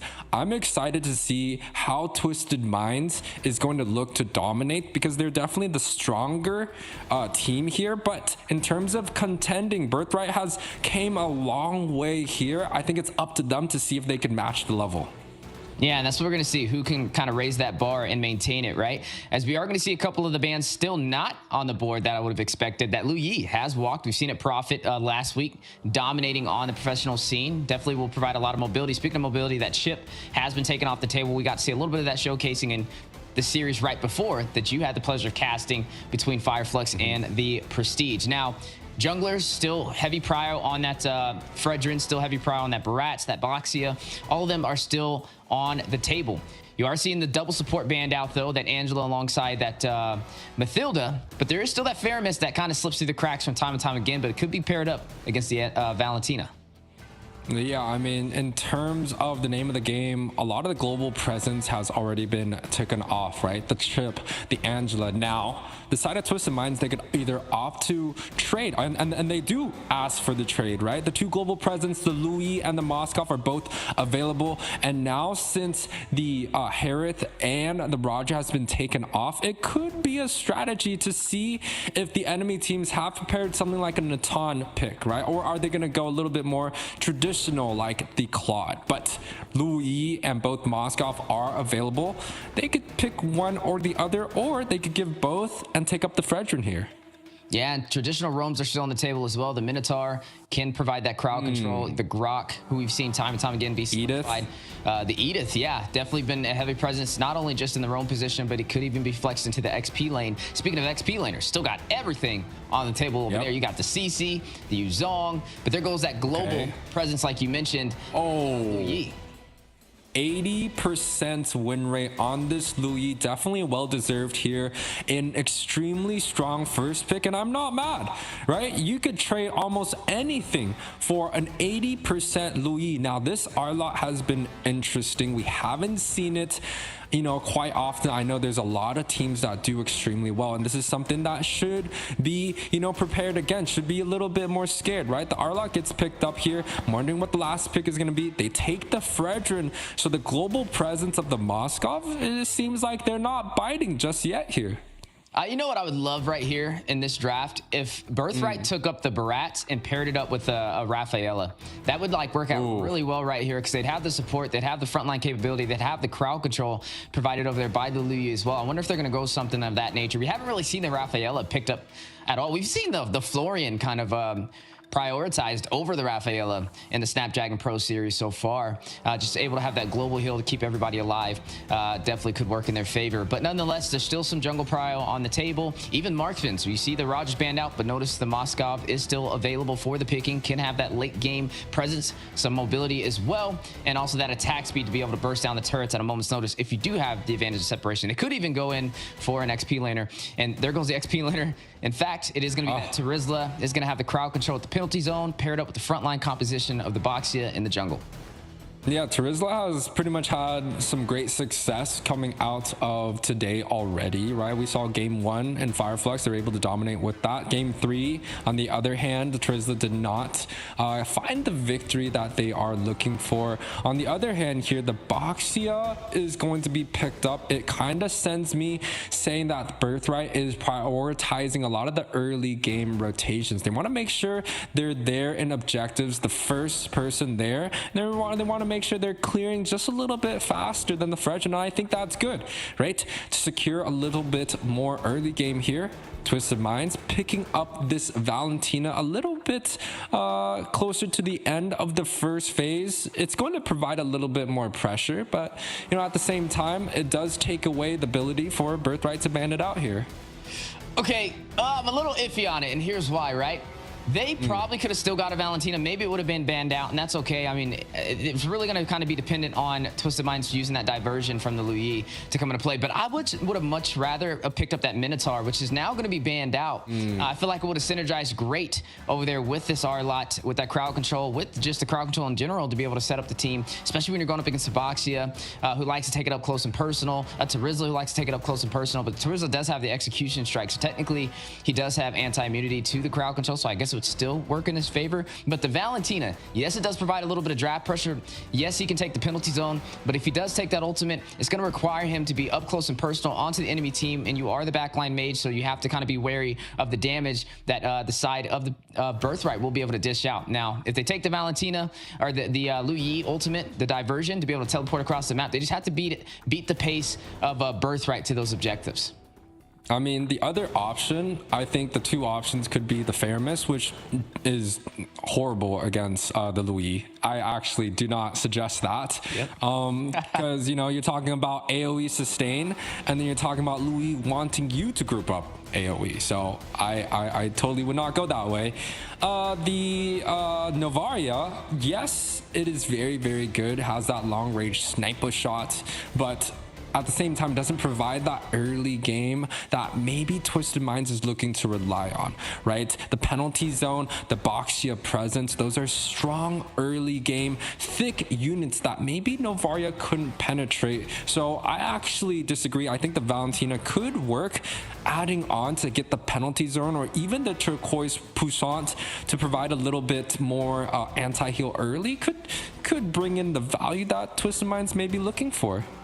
Now, there was also a Vexana on the table, too, which we've seen kind of dominate. But I wonder, yeah, this is going to be interesting. I think the Valentina definitely can fit into the puzzle for Twisted Minds, depending on how they kind of play it out. Speaking of plays, though, you are going to go ahead and see the Tig, the Edith, and the Minotaur taken off the table. A lot of rumors kind of disappearing as we get to the second phase of this draft. Now, we still have a couple options on the table, which we have seen inside of the Snapdragon Pro Series. The Grok is still available, still a strong option, and that would work for either side, considering if you put it on Twisted Minds, you hug that wall, you don't have to worry about the penalty zone, you don't have to worry about Boxia or the Lu Yi. But then on the other side, you can still do the same thing and hug the wall for the crowd control of the Terrify from Cuffin, from Hoda, and then also that Fredrin with that energy eruption. So we'll have to see how this goes, but late game damage has been secured by the side of Twisted Minds as Moskov has been picked up. Yeah, no, I like the Grok pick. Something that we've seen before could also be the Ruby coming out from the side of Birthright. And Twisted Minds actually have the option to put the R-Lot into the roam, and I think that's so extremely smart here. You talked about the late game presence of Moskov gets picked up with the global ultimates. Some options that Birthright could use to counter. I think the Claude works out quite well. And if they're not scared to add a little bit more magic damage, then a Ton could also work. And I do know Birthright may be that team that has kind of a little bit more untraditional pick to go up against the Moskov. Maybe they're not scared to bring in the Arithal or even the Clint that we saw earlier. I was about to say the Natan. The Natan it was picked up time and time again. There it goes again for the side of Birthrights. Paired up with the Kufra. We've seen how well the Kufra has been in SPS so far for Season 5. Just been dominating all around the scene. Able to get that setup from a long distance and be able to slow down with the bouncing ball. Now, this is a full draft from the side of Birthrights. They have a lot of crowd control. They have great damage toward that mid to late game, especially with that Natan on the table. They have mobility kind of checked off as well, not only with the Boxia being able to rotate around with the shield unity, but also that Lu Yi with the diversion plays, like we said. But it's just going to depend on how the Lu Yi's play. Sometimes we see the Lu Yi with the diversions go super early. They go on the neutral objectives. They go in the bush, try and catch the enemies off guard. And then sometimes we see mages like to hold on to that diversion for that perfect moment. And I'm hoping we don't see that today. I want to see a very aggressive play style from the Lee super early. On the side of Twisted Minds, though, they're going to finish off their roster with a little bit of true damage as well and survivability as they pick up the export. Yeah, so the side of Twisted Minds, they're just looking to clash head on with the CC. I thought the Grok maybe would have provided a little bit more anti-CC, a little bit more front line to deal with Tyrant's Revenge and the penalty zone. But it seems like Twisted Minds you know, with the R-Lot, with the CC immune from him, it might just be enough as they pick up a lane-winning matchup. Xborg against the Terizla. Xborg's not going to have a good time pre-level 4, but as he builds up the items, he's going to be able to dominate when it comes down to mid and the late game.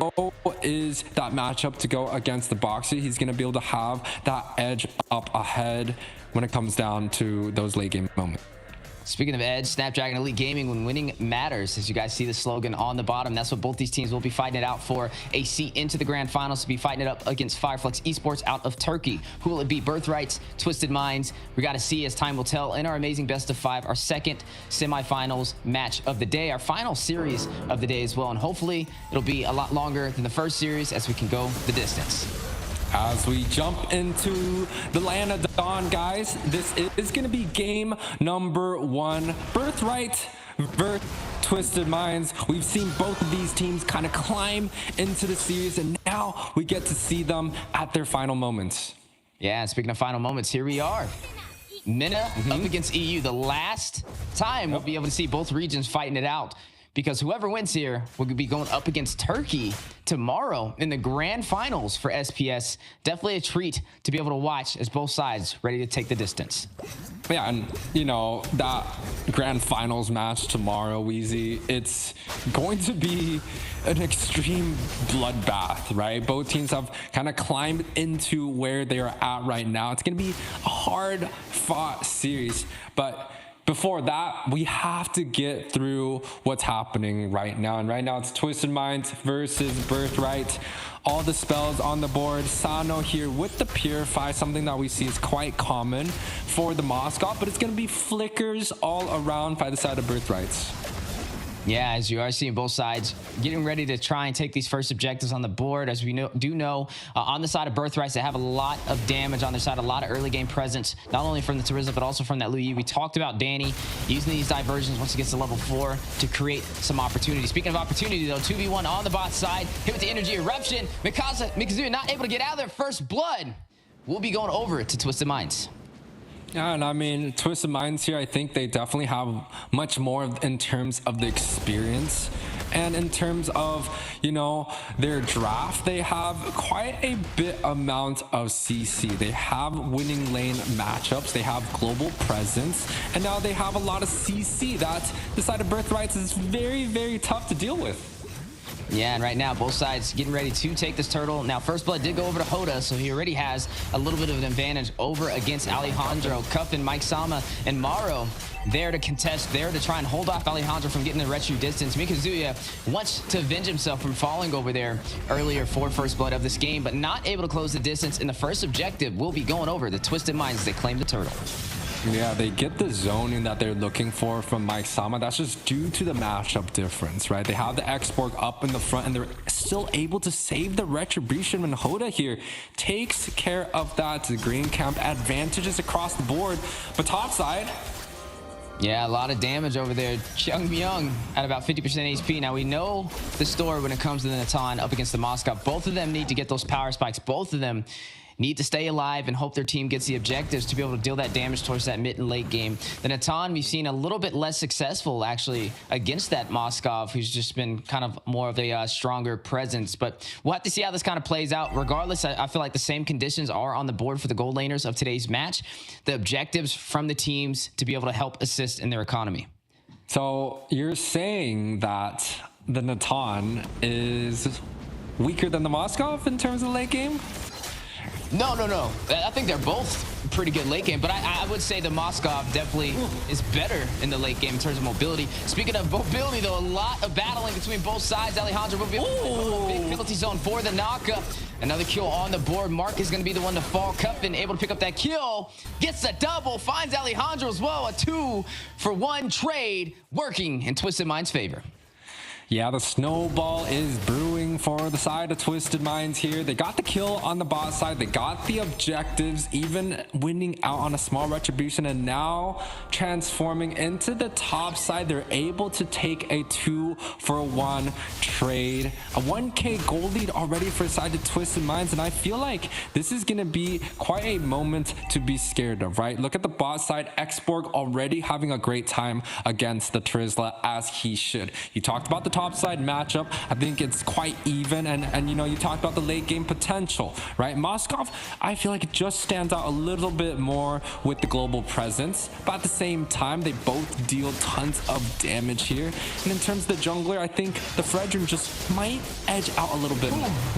Look at all that crowd control. Praises wrath for the shutdown. Mark will fall for a second death of the game as Hoda picks up his second kill of the game, and now focusing on to this turtle. Mike Sama with the fire missiles trying to zone out Birthright from entering the turtle pit, doing a great job. Danny not able to hit that duality like planned with this first pickup on the Luyi. Down goes the turtle for the side of Twisted Minds. Hoda with the retribution play. Penalty zone drops down. Dropping onto two members of Birthrights. Danny very low. Mike Sama taking the fight behind enemy lines. Mikazia able to get the kill. Will be able to shut down Sano. First member falling. Maybe more. Hoda needing to get out of there. Tries to find Danny before he falls, but unable to get the kill.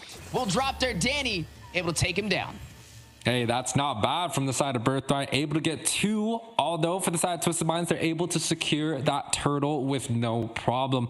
But Birthright has been able to close the gap now and actually found a winning fight. This is kind of where I feel like if teams are looking to bounce back, they need to find winning fights, and a little bit of an overextension coming out from the side of Twisted Minds. Their team was kind of split up. Moskov was in a pretty bad situation, and Hoda, unfortunately, lost too much health, didn't have the cooldown. But on the top side here, both members took each other off the maps. The power of the turrets for the last hit, able to pick up that kill onto Mike Sama. Speaking of battling though, on the bot side, both sides ready to go the distance. Look at the turret though, quickly getting shredded down. You're going to see Cuffin pick up a kill, finds Danny, takes down the mage for the side of Birthright. First death of the game for Danny so far, who I've yet to really see utilize that diversion yet in the side of Birthright's favor. Most definitely agree with you. We haven't really seen the presence of Danny, but again, when it comes down to the divergent, it kind of comes a little bit later. But before that, though, a little bit of engagement on the bot side. Yeah, a little bit of a tussle. Both sides fighting it out, but you are going to see one member fall. That is going to be Mark. Yes, that's the Russell, the tussle. Both sides trying to give some hustle. Yeah. Amazing. We just got to go back. We just got to trade back and forth on. Gotta love it. 7 minutes in, 7-4 UA. Right now, Twisted Minds losing a turret on the bot side, though. Map advantage will be in Birthright's favor. And, you know, with Louis being taken off the board here, I will have to say, though, Birthright has impressed me with their openings.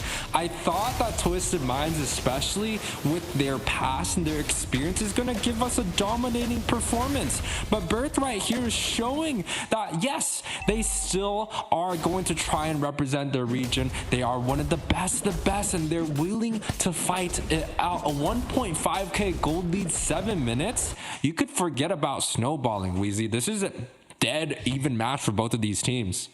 Yeah, as you are seeing some of the core items pick up, though, Sano is going to get that golden staff, slowly trying to become that late game mascot in the making. Can still play. Has been called out, though, by Minds. Look for a play in the mid lane with the final slash setup. And that is Cuffin with the assist, able to take down Danny from that alley-oop of Morrow. Yeah, the alley-oop was quite strong. The concealed play just snuck right past him. It definitely feels like Danny kind of has to maybe a little bit, you know, wake himself up, because, you know, the side of Twisted Minds, they can't keep getting these pickoffs. And Mark and Danny, the duo mid from Birthright, already has a total of 6 deaths. This is not something we want to see coming out from our mid. It could be the vision game. It could just be, you know, Twisted Minds being a little bit more sneaky. But Birthright has to step it up from their mid to be able to, you know, contest some of these fights, because quite honestly, if they don't, Twisted Minds here now pushing almost a 3K lead. Yeah, and Sano's looking very dangerous right now. He just took the turret on the bot side and then rotates to the top lane, takes the tier 1 as well. Oh. Definitely rotating around for that economy. Speaking of economy, though, more resources inside of the favor for Twisted Minds as they take down Mark Cuffin. 4 kills so far on the board. Battle in the mid lane for the opportunity to take down the tier 1. Danny hit with the stun and the dash in. You're going to see Mark pick up a possible kill. No, Mark will fall. That is going to be Morrow picking up that kill. You have a Morrow and the Mark. He's got to look at both of them. But nonetheless, the gold graph in favor so far for the side of Twisted Minds, up 3,000 gold in the past 9 minutes. Yeah, it looks like we're building into kind of an ocean debris right now in terms of that gold graph. But again, Danny and Mark gets taken off the board. That's 8 deaths combined in the mid. And this is what I kind of don't like about Kufa. He's blind setting constantly. Yeah, speaking of blind setting, Entropy may be on the way. Lord has spawned in. Both sides ready to go the distance to take this objective. And you are looking at Birthright in position to take this fight. Danny's still holding on to this diversion. Though. This is where I want to see, where does the diversion go from here? He does call it out. Is going to be teleporting to the mid lane play for a possible setup. Not able to get cuffed and sniffs them out in the bush. And now the counterplay on the way from Twisted Minds. But UA, both sides fighting it out. I don't really like how this is going, but the ultimate comes out from the Fredrin. But they do get the final slash onto 3 members here. They're still looking to get some more. Alejandro does end up falling. That's 2 kills off the board. Looking for Mark 3 going in the favors of Twisted Minds. They walk out pretty much with all 5 of their members looking for that next objective here. Yeah, able to take this Lord with little to no contestants. They found 3 members off that play from Birthright. And the thought was there with Danny, right? Use the diversion play into the side bush. I actually like that.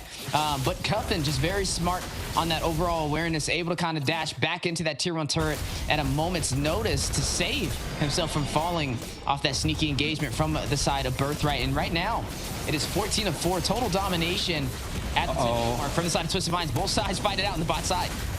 Oh no, another pickoff coming out from the side of Twisted Minds. They're looking to get a little bit more, but it just feels like Birthright, they lack the ability to control some of these team fights in their advantage. And it really starts with Mark and Danny, right? The divergent hasn't been as impactful as we want it to be. And also Mark just hasn't found the big sets that they're looking for. Siege onto the top side, Twisted Minds potentially looking to open up their base here.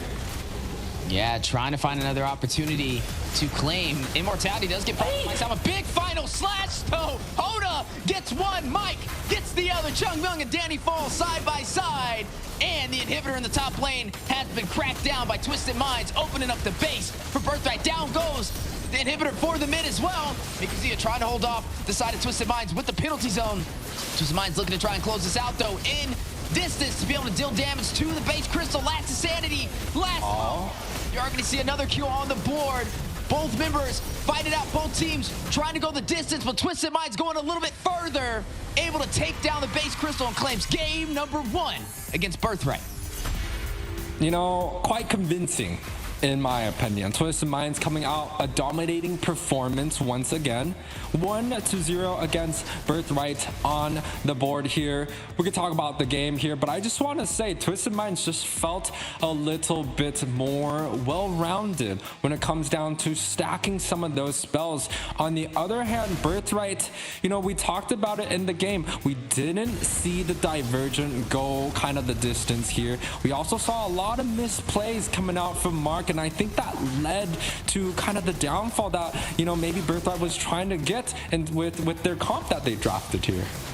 And, you know, that was a problem that we said. A lot of teams kind of prioritize this Lu Yi, but we don't really see the presence in the early game from the Lu Yi. If you're not aggressive on these divergent plays, if you're not kind of calling these shots to lead the tempo for your team.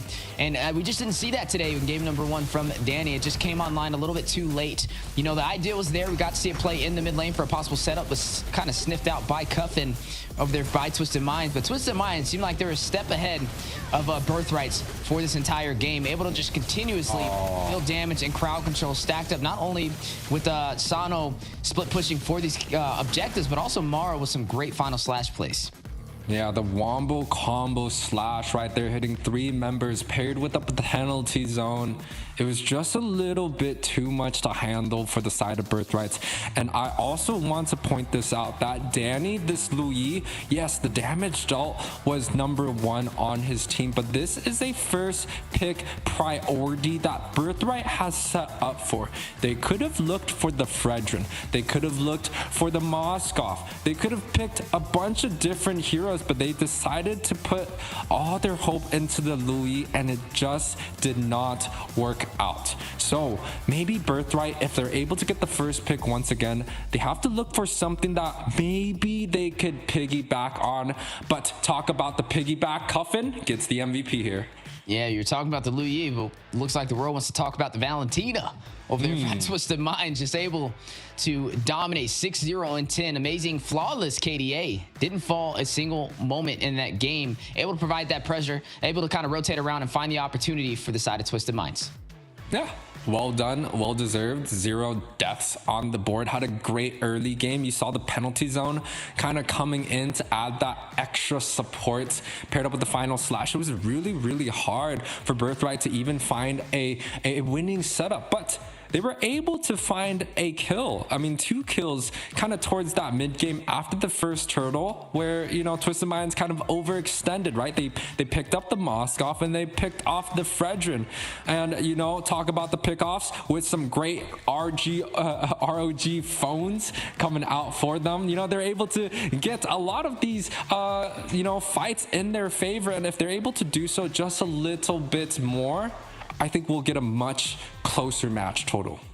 Yeah, that's what I'm hoping to see, right? We don't want to see a one-sided story. I wouldn't say it was completely one-sided, but it was more one-sided than not in game #1. There were a couple of things that Birthright did work in their favor. They were able to take the first story of the game. They had map pressure for a little bit. They weren't able to hold it for the longest, but they did have a couple of glimmers of hope. So hopefully in game #2, we get to see that same mentality from them, but to be able to hold on to it once they seize it. Speaking of seizing things and holding on to it as well, win a $100 gift card right now by taking that survey, scanning that QR code while it's available.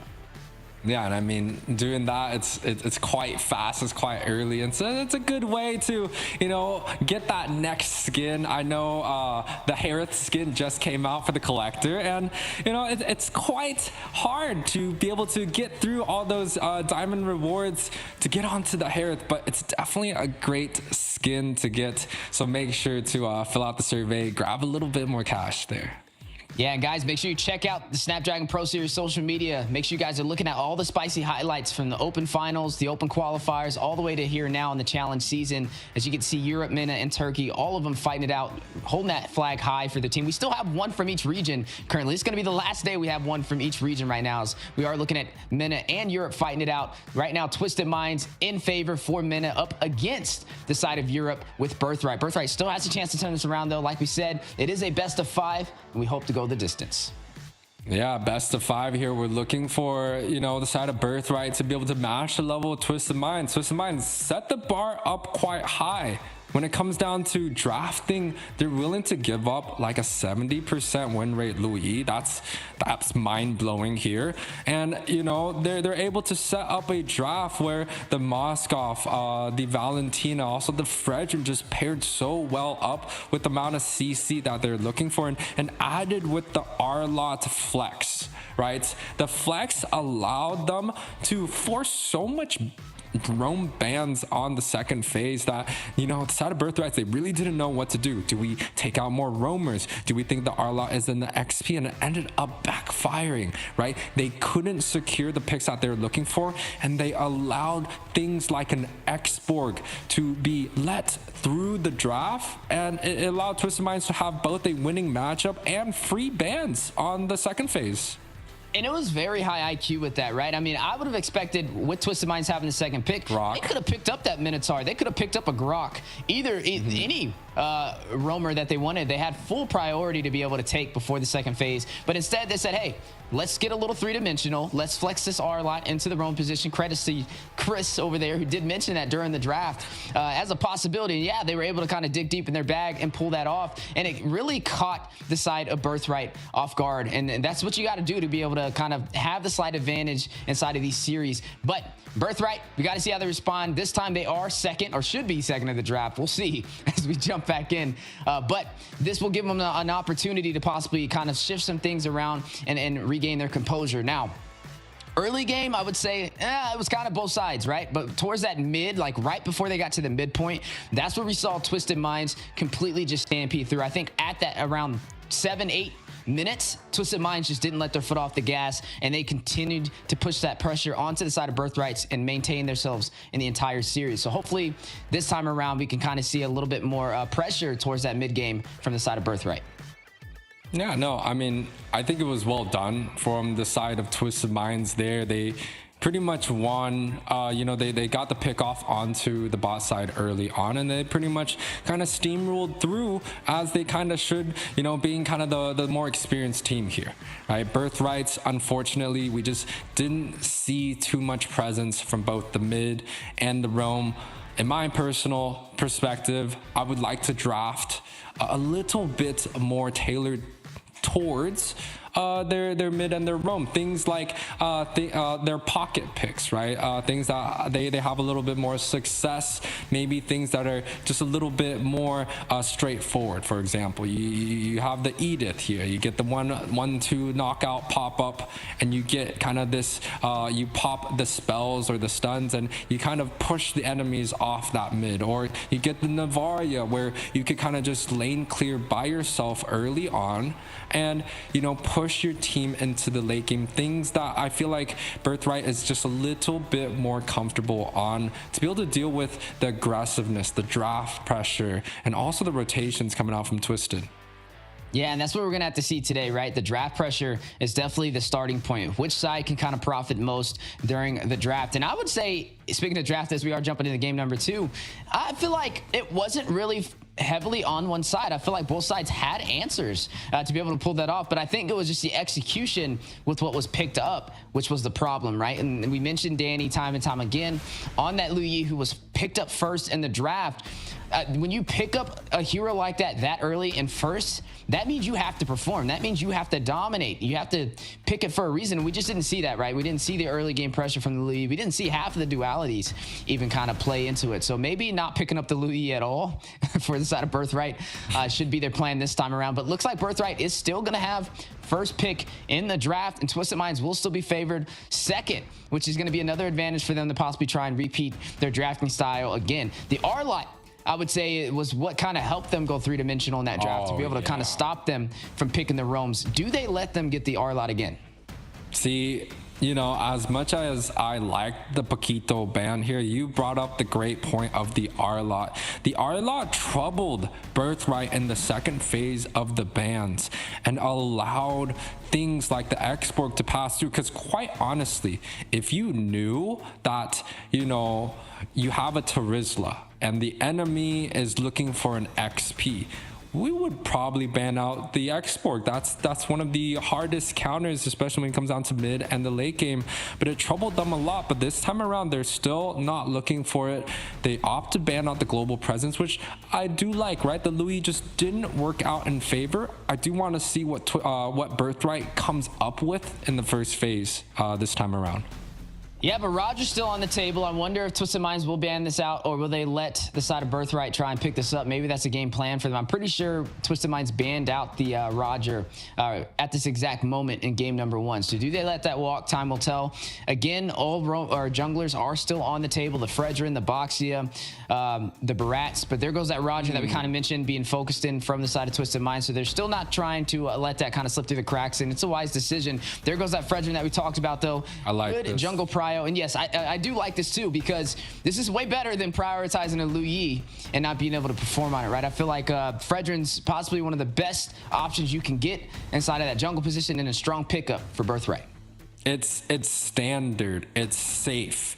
One of the highest picked heroes in the game currently and in the professional scenes, and you can synergize it however you want to. But Twisted Minds here, I also like what they're doing with the draft, right? The Valentina, which worked out quite well in game 1 with the penalty zone, this time around, he picks it up, blind picking. Doesn't care what ultimates you're gonna throw. He's gonna perform on it. Now paired up with the global presence of that Moskov, it's gonna be quite hard to deal with here.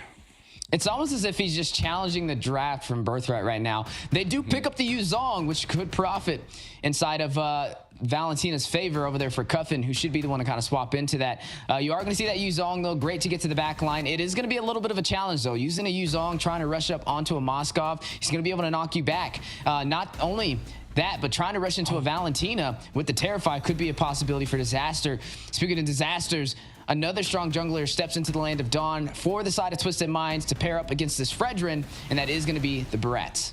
Yeah, but this is fast drafts, Weezy. Fast picks coming out from both of these teams. It's just like, we get the Fredrin and it's like, bum, bum, bum, done. First phase over. It seems like both of these teams have prepared picks ahead of time, and they're actually quite happy with what they're trading at. It's almost like, you know, they already know what the enemy teams are going to draft, and, you know, they're able to pick up their picks quite happily and quite fast. The Barats dealing with the Fredrin, we understand that matchup. I feel like the Barats has moments to shine, but traditionally just doesn't have the win rate consistently to back it up. Novaria versus Valentina. Nova, fast, clear, fast rotation, but Valentina has the ability to take away some of the ultimates, and depending on which one, she might profit or might suffer. But the one main difference here is the XP being picked up by the side of Birthrights. They could look to protect this pick versus Twisted Minds. They could look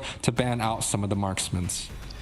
Yeah, could go in for a couple of marksman bans. You are going up against that Moskov, so it could take out the Natan, make them even less comfortable inside of the gold lane. Could take out, well, the Harriet's already been taken off the board, so I would really say just the Natan.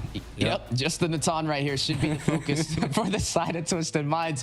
Now, there is something that has just been staring out like a sore thumb, and that is supports are still on the table outside of the Mathilda, right? You can still run the Angela to pair up with this Barats, and I think this is what Twisted Minds is trying to sneak through the cracks. Now, they picked up that Valentina early to not allow the side of Birthrights for their third pick to pick up that Valentina to counter the Angela. If they don't ban this Angela right now, it's going to be amazing over there for the side of Twisted Minds to be able to have that support on their side. Minotaur is still on the table as well. Let's say they do ban out the Valentina. Still can go with the Minotaur play. Tarizla does get banned out, though. I was about to say that's a good answer over there to the Yuzong, but with that taken off the table, definitely could be a little troubling. There goes that Minotaur we were saying. So I'm pretty sure they're going for this Angela play if Birthrights will allow it. Yeah, this is like chess coming out from both sides. Not only the Angela is available, but things that can deal with the Barats. A lot of the Demon Hunter, Trinity build heroes like the Carry, the Claude are still available to deal with the frontline sustain. But you talked about the Angela. That is an extremely high priority hero. In our previous matches, it always gets banned out or it gets taken, and we saw from Fireflux, not only can the Angela play in the roam position, but it's extremely good at the mid. It seems like you got something you gotta point out. Tell me. Arlott is still here. Arlott roam. Arlott is here. He's still gonna be picked up, and we just talked about that earlier. They could flex.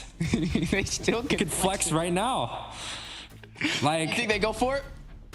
You know, I feel like they have to take the Angela because the Angela is so good on the Black Dragon and so darn good on the Fredrin too, right? And it's such a high priority. You have 3 roams being taken off. I love the Arlott flex, but it just feels like the Angela is what both of these teams are potentially looking at and setting up for. But no, it's not the Angela. The Angela could still come out, but the Edith that has such a strong presence, the 1-2 counterpunch, I thought Birthrights maybe should be the one that picks this up. It's just a simple hero that has kill pressure even in the roam, but no, Twisted Minds denies that pick away, says no Edith for you tonight. Yeah, and I mean, I'm surprised the Edith kind of caught me off guard, but it's still a strong pickup, and that just shows you how high of a hero pool Twisted Minds has, and it's a smart pickup too. Like you said, able to have that burst damage. Speaking of burst damage, here comes that Natan pickup to be able to go head-to-head again up against the Moskov. Similar, actually exactly what we saw in game number 1, and it really just kind of boiled down to the objective focus from both sides to be able to have their marksman's profit, and the objectives definitely lean in the favor for Twisted Minds. But yeah, you've been harping on this Ruby today. I want to see it be pulled out, but no, they're going to go in for suppression instead. They're going to pick up the Kaza for Birthright. You know, I love the Kaja. I love the Divine Judgment and what it can do to solo out a specific target. But I'm worried that there's no kill pressure early on. Natan, Navaria, you need time to scale. And if you can't abuse what Kaja can give you at level 4, there's no Brody, there's no Carry, there's no Lunox, there's no Farsa. It's hard. Lolita comes out here. I think it's okay against Natan. I think it's okay against the Navaria, but I don't think it's particularly strong in any of these cases, Weezy. Whoa, when is the last time we've seen a Lolita on the pro scene? Oh, Twisted Minds is getting crazy out there. M3 Shark Days? Yeah. This is bringing us back, UA. A blast from the past, as we are going to be jumping into the game momentarily. Our second match for the second series, the semifinals, the battle for the final seat into the grand finals up against Flux, Esports, Twisted Minds, and Birthright. Let us know how you guys think about the draft. Let us know the last time you guys seen a Lolita on the pro scene. And let us know which way you think this is going to go between Europe and MENA's final teams for the chance at the seat in the grand finals. Interestingly enough, we have seen the Lolita come out once or twice in the SPS series already for this region here, and both times I believe had success with the hero. But jumping into the land of dawn here, guys, game number 2 between Twisted Minds and Birthright. One of these teams are going home. It's a bittersweet moment here. Yeah, bittersweet, as we are seeing men in Europe fighting it out in their final series in the Snapdragon Pro Series Season 5 Challenge Season. Only one team will be able to push through to victory. Only one team will earn that final seat up against Flux Esports. Right now, Twisted Minds is in an advantage, taking game number 1. Speaking of advantage, a nice and early kill onto Danny, who is running this Navaria in the mid lane. Kill will go to Cuffin on the Valentina. You know, I am not happy that Danny did not take Purify on this Novaria, and you know, the punish came through here. You have to respect the amount of CC that Mike Sama and Maro is going to be putting out onto you. And if you don't respect that CC, well, you're going to be taken off the board early and punished. Your Twisted Minds, although it doesn't seem like they necessarily have the strongest level 1, is still quite strong here in Chung. Woohoo! Taken off early on the top side already. 2 advantages for Twisted. And 2 kills for Cuffin, putting him in a Cuffin. As he's just dominating so far. The mid laner from Twisted Minds on this early game pressure, Valentina. Big trouble from the side of Birthright, right? They're the ones looking to find an advantage early on. And you know, I don't agree with the Kaja, but it potentially could work. They set up a Fredrin, and, you know, it's much better presence-wise. But Twisted Minds here already, I don't know about this, man. Yeah, both sides fighting it out for this turtle play. Then is welcome for the stun and the kill. Alejandro will fall, no retribution for Birthright. Hoda is going to be the one to get that kill. Black Dragon hovering around, trying to zone out. Not want to allow them to get this objective for free, but you are going to see the IMU. Cuffin will use a Black Dragon of his own. A little bit of that reverse card on the way. Both sides fight it out, though. Furious dive for the knockup. Mikazuya will fall. That is going to be Maro on the Lolita. Will be the one to take him down. 4-0 so far for Twisted Minds, gaining control of the Turtle Pit. Yeah, and I mean, I just want to say that the Edith in the XP, although I don't like it, I think it's quite underrated in that lane, especially with the buffs that she received, I think 2-3 patches ago. They allowed her to have much better lane clearing, and it helps her out when she goes into that XP, although I love it much better in the roam. Birthright here struggling to defend against the aggressiveness coming out from Twisted Minds. Yeah, and aggression has been working in Twisted Mind's favor. Already up almost 2,000 gold in only 3 minutes, UA. Massive Not good. start for the side of Twisted Mind. Similar, kind of the game number one, but at an even faster pace.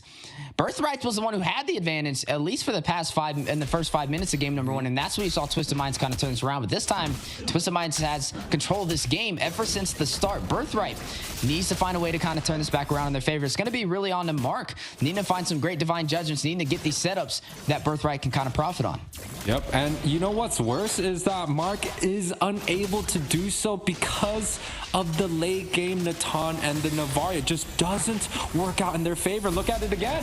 Mark will possibly fall, needs to get out of there. Cuffin, putting him in a cuffin yet again. Third kill of the game on this Valentina. A mid lane menace, a wizard in the making for the side of Twisted Minds. 2,500 gold and 5 kills ahead of Birthright. Yeah, I mean, Cuffin performing on this Valentina is definitely something that I think Birthright has to look to potentially even ban out, right? First game, he had a perfect game on the Valentina. This time around, he's leading his team into success, and this is exactly why Twisted Minds is such a dominating, contender for all these championships. Cuffin here is just dominating almost every single matchup. Gets the level 1, kills, rotates topside, gets kills there. He's just going all out around, and there's nothing stopping this man. Yeah, his corrosive side picked up over there by Sano as well, trying to get those core items. The turtle will drop. Twisted Minds will be able to pick this up. That is going to be another objective on their side. 2 turtles to none for the side of Birthright. 5 minutes, 5 kills on the lead, 3K gold lead. What is Birthright gonna do now to be able to defend against? Can they use Divine Judgment onto the boss side? It seems like they're trying to do so here. I love the camera for the Spirit Destruction. Just focusing on where the it side. lands. Yeah, that was pretty interesting to see. Speaking of interesting, though, Mark will fall. Chung Myung as well. Chung Myung on the second death. Mark as well on the second death. 3,000, almost a 4,000 gold lead for the side of Twisted Minds, putting a lot of pressure now onto the bot lane. The Spirit Destruction, the mobility over there from this Moskov has just been dominating to be able to control the resources on this map, being able to burst down these turrets, and Birthright's not able to keep up with the pace. Yeah, I mean, we saw a little bit of kind of a flash moment of what Maro's going to do with every single Astro Echo or whatever Danny's going to shoot out. He's going to be able to deflect that with his shield, and, that might be a little bit trouble, especially with how the game is going. Twisted Minds is just dominating on all fronts here. Birthrights unable to get even a little bit of fire in their way. And again, it just goes back to how they are drafting here. Fredrin, I think, is a great pick, but when you pair the Navarre and the Natan with the Kaj, it just doesn't work out. Speaking of working out, Miyagi holding his own on the 1v3 and now has some backup from the side of Birthright, trying to find the play from the overextension from Twisted Minds. Look, hold up. Wrap it around. Miyagi has been spotted out. Deadness welcome for the setup on the wall. The stun. Cuffin will be the one to pick up that kill. Appraiser's Wrath dropping down from Alejandro, though. A lot of damage on the Cuffin. Needs to get out of there. Astro Echo have another plans. Danny will be the one to find Cuffin. Gets his first kill of the game. Cuffin finds his first death of the game. Both mid laners performing today, but Cuffin definitely scaling through the times. Ooh, wait a second, though. Cuffin. Another kill going in the favor of the side of Twisted Minds. I was just talking. Cuffin needs to be shut down, and that's exactly what Birthright is able to do. So they get a little bit of gold back into their favor, but not only Cuffin is performing, but Hoda here, Mike Sama, Maro, Sano, all the members of Twisted Minds have combined with like about 5 to 7 KDA here, and they're just getting more. Yeah, gonna be able to pick up another kill. Danny will be the one to fall. Hoda, 4-0-3, highest kills of the game so far. Mark on the Kaja, needs some backup. I don't know, man. This push on the tier 1 all by himself. Gonna go ahead and shift focus over to the tier 2. Twisted Minds putting a lot of pressure now into the jungle of Birthright. This is tough to watch, Wheezy. You know, one-sided games, and it doesn't feel like the side of Birthright has anything that they could respond with at this moment. Now, when it comes down to the late game, right? If we hit that, like, I don't know, 16, 18 minute mark where, you know, the Navaria can clear lanes and, you know, push out the game, prolong the games by clearing the minions. If Natan can grab up 3-4 items, I feel like the Divine Judgment can bring in the value, allowing Chung Myung to get some damage. So there is still hope for Birthright. I think it's just a little bit later on, and it just depends if they could just hold on to the game a little bit longer. Speaking of hold on to Detna's welcome to the face. Mark will fall. Cuffin will be the one to pick up that kill again. The Cuffin and Hoda combination is too much to deal with. The Detna's welcome and Cuffin clean shot. Danny's gonna fall next for the side of Birthright. That is gonna be Sano picking up his first kill of the game on this Moskov. 6 assists in though, and I want to say he's taken down about 3 turrets just by himself, rotating across the map, being the resource gainer for the side of Twisted Minds. Yeah, and you know, Sano's done a great job just rotating around, just like you're saying. He's able to get the real estate that he's looking for. He gets another tower both on the bot side and the mid side. Now the side of Twisted Minds is looking to close this game out. They played clean all the way until now. We're heading into kind of the Lord phase. And Mark, what are you doing? Where are you going, bro? Mark! Down he goes. Sano will be the one to get that kill, the knockup from Mike Sama. Danny! Spear destruction, and now we'll use the IMU for the Divine Judgment. Gets Danny. 2 members falling for the side of Birthright. It's a Black Dragon to safety. Mikazuya wondering what is going on right now for his team as Twisted Minds will claim this Lord with no contest.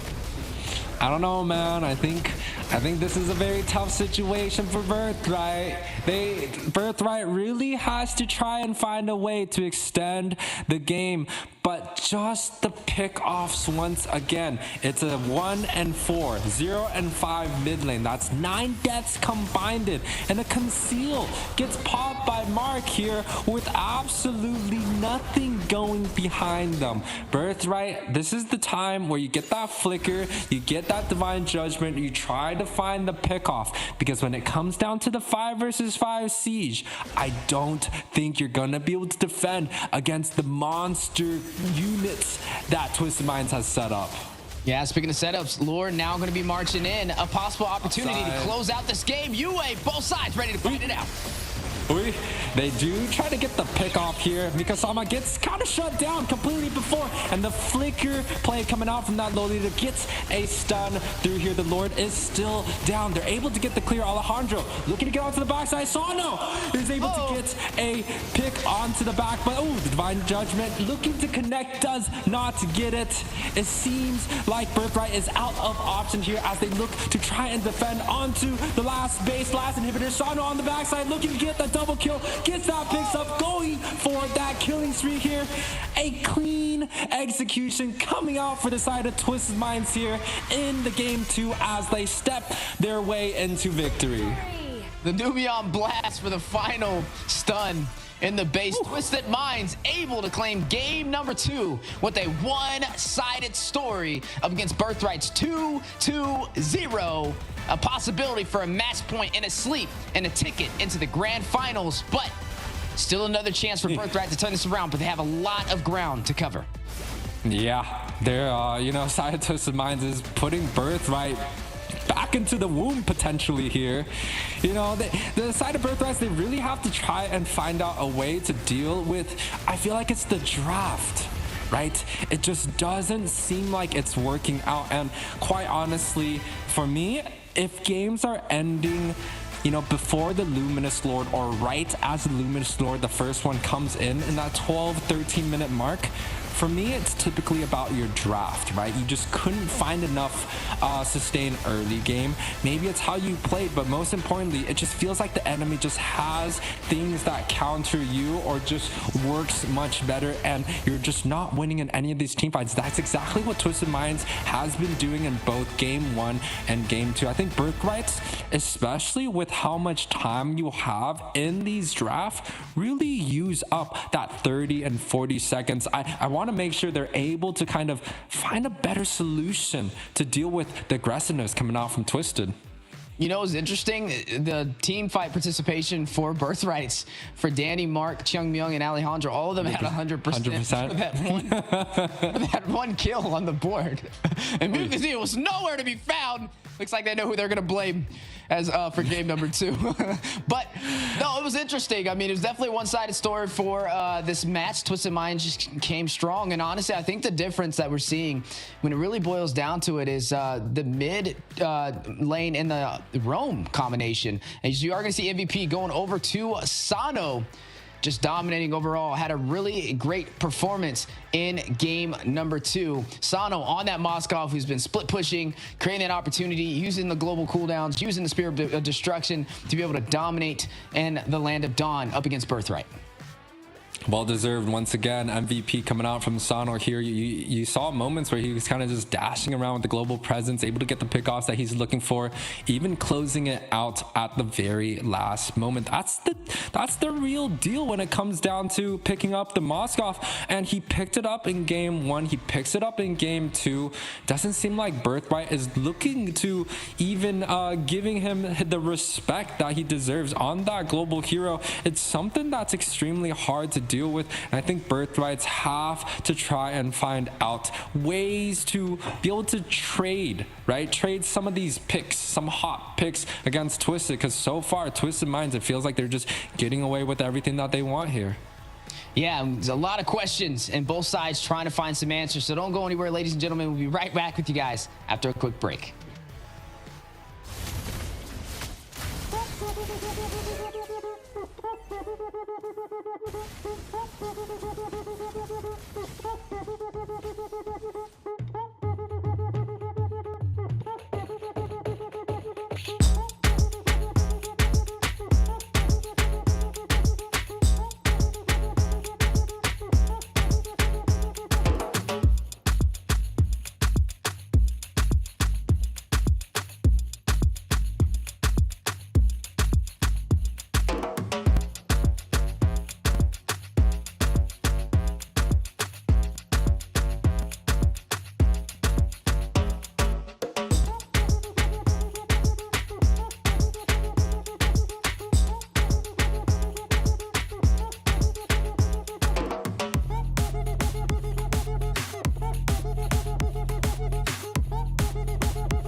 The Snapdragon Pro Series is brought to you by Snapdragon Elite Gaming, Samsung Galaxy S24 Ultra, Monster Energy, and DHL.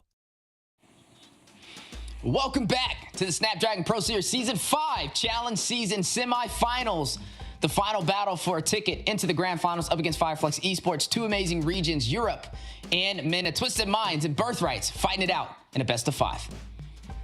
Yeah, and I mean, in terms of the story of this game, this series, Twisted Minds have pretty much led in a quite dominating fashion. I think both games were underneath that like 12-minute mark, so you could definitely say it is just a straight landslide. But guys, make sure to follow us on the social medias here, both in Twitter, Instagram, and also Facebook. Yeah, definitely check out the social medias for the Snapdragon Pro Series. You will not be disappointed. Tons of highlights, tons of teams fighting it out, holding that banner for their region, and everything was caught in 4K. So definitely go back and catch all the spicy engagements, and also join the Discord server for more information to keep up to date with the latest and greatest of the Snapdragon Pro Series. Yeah, I mean, it's always great, you know, when you get to watch these tournaments. You can always go back, rewind, find the best moments that you guys like, maybe show some of your friends, hey, you know, did you see how Twisted Mind's able to, you know, come through? And, you know, that's the exciting part with all these social medias and stuff. So guys, make sure to follow us over there. Yeah, that's right. Snapdragon Elite Gaming, where winning matters. That is the slogan, and we definitely are seeing that today. Both sides ready to fight it out, though. And currently what we've been seeing, Twisted Minds fighting a little bit harder. They're able to get 2 victories in a row up against Birthright. Birthright's in a position now where they need a victory here, or they're knocked out of the Snapdragon Pro Series, and we'll be seeing Twisted Minds move on forward as a grand finalist. And it must be that the side of Twisted Minds have those Samsung Galaxy phones to be able to take them to that victory here. So, you know, it's going to be an uphill battle for the side of Birthrights. Feel like maybe they have to get a little bit more energy with the monsters and, you know, try to push them on to that next level, because if they're not going to be able to do so, unfortunately, this is pretty much going to be the last stand for them to get that next level up.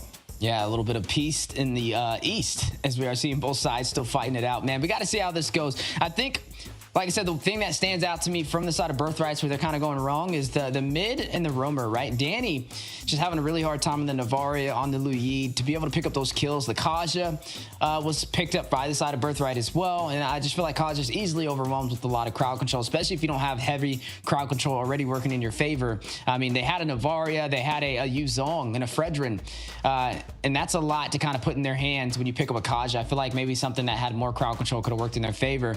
But speaking of favoring, Sano, we got to see him on the Moskov, rotating all around with that global presence, with that Moskov Spear Destruction, able to kind of get across the map at a moment's notice. Oftentimes, game 1 and 2, similar story, able to take down the tier 1 turrets for both lanes 1 minute apart from each other, and nothing Birthright has been able to do to stop him. Yeah, and you know, with the heat map that, you know, production's definitely able to show us here, it's very hard sometimes for you to make the impact as a gold laner. But, you know, you saw Sano right there, right? He's taking care of the towers, both at his own lane, mid, and on the opposite lane. He's able to rotate around, and that may be due to the fact that he has a, you know, a strong roaming presence that's able to kind of take care of him. But at the same time, he's the one that has to make those decisions to go into those lanes to clear out those towers. So guys, if you guys are, you know, out there ranking with your friends and you're taking the marksman role, make sure it's not just going down your lane by yourself, right? You can rotate around, you could call for some of those switches, as Sano is able to do so himself here. Well, let's take a little bit of a look at some of the stats so far for the Snapdragon Pro Series. A couple of top picks as they are showing up on the board. The Fredrin, 8 picks overall. The Valentina, 7 picks. And the Boxia, 7 picks as well. 2 junglers and a mid laner. You know, the 85% win rate Valentina, I think it's just skewed a little bit just because Cuffin is so good at it, right? Because it's Cuffin has been picking up this Valentina over and over and able to get the victory. But the top bans here, Matilda, Barat, and Minotaur. It's interesting. Matilda, you know, Matilda is not that interesting, honestly. Everyone bans out that hero. But the rest of the two, right? Barat hasn't seen the success that he's looking for. I think think it was a 40% win rate here. Still high on the bans list, but also this Minotaur, I think we're slowly getting away from kind of the photo roamers like the Minotaur and the Matilda, and now we're kind of seeing maybe a little bit more global presence coming out from things like the Chip, or maybe the Edith with a 1-2 knockout punch paired up with something like a Ruby, where it's like that double stun combination. I've been waiting to see this Ruby. Really, I keep saying. I've been waiting. The world wants to see it, and hopefully we get it for game number 3. But yeah, just some interesting statistics overall. The top picks and top bans for the Snapdragon's Pro Series. Today, though, on the board, we have 2 amazing teams fighting out their final stand to be able to move on to the grand finals, Birthright and Twisted Minds. Yeah, I mean, both teams are quite happy banning out the Matilda. And, you know, you take a look at the draft that came out from both of these teams. They're quite happy with what they prepared. That's why the drafts are going so fast. The lock-ins coming out from both teams, they're quite happy with it, right? And it just shows you the amount of dedication in terms of preparing to go into these matches, knowing what type of heroes that their players like to play. They're quite content with trading picks left and right and setting up the best case scenario for their own team.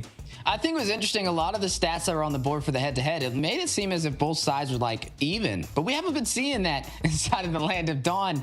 We've been seeing Twisted Minds more of a one-sided story overall. Just the synergy is more prevalent on their side. Now, we're going to have to see how this kind of plays out. Twisted Minds, they were able to get that Valentina both games. Cuffin was the one to pick that up, and they prioritized it super early. Like, as soon as they have second pick in the draft, they instantly pick up that Valentina first pick. I wonder if the third game, will we see Twisted Minds on first pick? Will it be on the blue side in the draft? Both game number 1 and game number 2, they had second priority, and they were locking in a lot of their side laners, right? Their side lane and their mid lane. They took up that Moskov. They picked up that Valentina. Both of them were able to profit. Cuffin and Sano. You saw Sano on the heat map kind of dominating, getting the MVP as well. You saw Cuffin able to use that Valentina, able to get a lot of kills, especially from Hoda, who had that Baratz, who we've seen was one of the more highly banned heroes in the Snapdragon Pro Series, profiting with that Detna's Welcome to kind of grab somebody and stun them for Cuffin to get in the distance to deal those final blows. So maybe as we are going to be jumping into game number 3, we need to see a couple of heroes possibly be picked up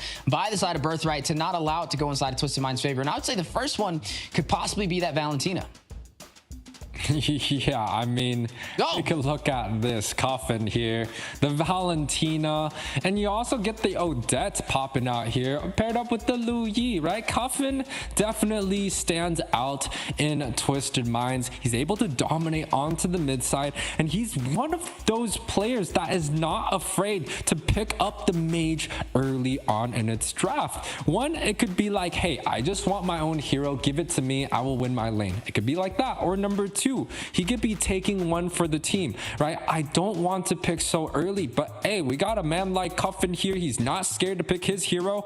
Let's push him up, right? And he's able to perform. Whether the reasons are, it doesn't matter. He's able to pick it in the very first moment that the draft is open and do extremely well. That's a double whammy if you ask me. Speaking of double, there's always 2 sides to a coin. On one side is Cuffin for the side of Twisted Minds, and the other side is Danny for the side of Birthright on the mage position. Not the same story for Danny. Danny picked up that Lu Yi game number 1, was not able to kind of profit the way he was looking forward to. We didn't get to see a lot of the diversion plays, and honestly, by the time the diversions came out, it was a little too late, and you got to see Twisted Minds close that game out. Game number 2, they pick up the Navaria instead of the Lu Yi. They actually ban out the Lu Yi in game number 2. They're like, okay, look, we're not going to put Danny on it. We're just going to get rid of it entirely. Pick up the Navaria. We'll see where this goes. And it was a similar story to the Lu Yi. It just didn't have a strong presence. It was bursted down. I want to say Danny had about 4 or 5 deaths within the first 10 minutes of the game with no kills. And I think it's really going to boil down to getting Danny on something that he's comfortable playing, right? He needs to be able to scale through the times and also not be picked off by the side of Twisted Minds. That's definitely one of the keys to victory that Birthright is going to have to lean on. Number 2, talk a little bit in the roam position, shift focus to another role. I mean, the Kaja. The Kaja definitely didn't perform the way that Birthright kind of planned. And hopefully, as we jump into game number 3, we have a little bit of a stronger mage presence and roamer presence to give him a little bit of an even footing up against Twisted Minds.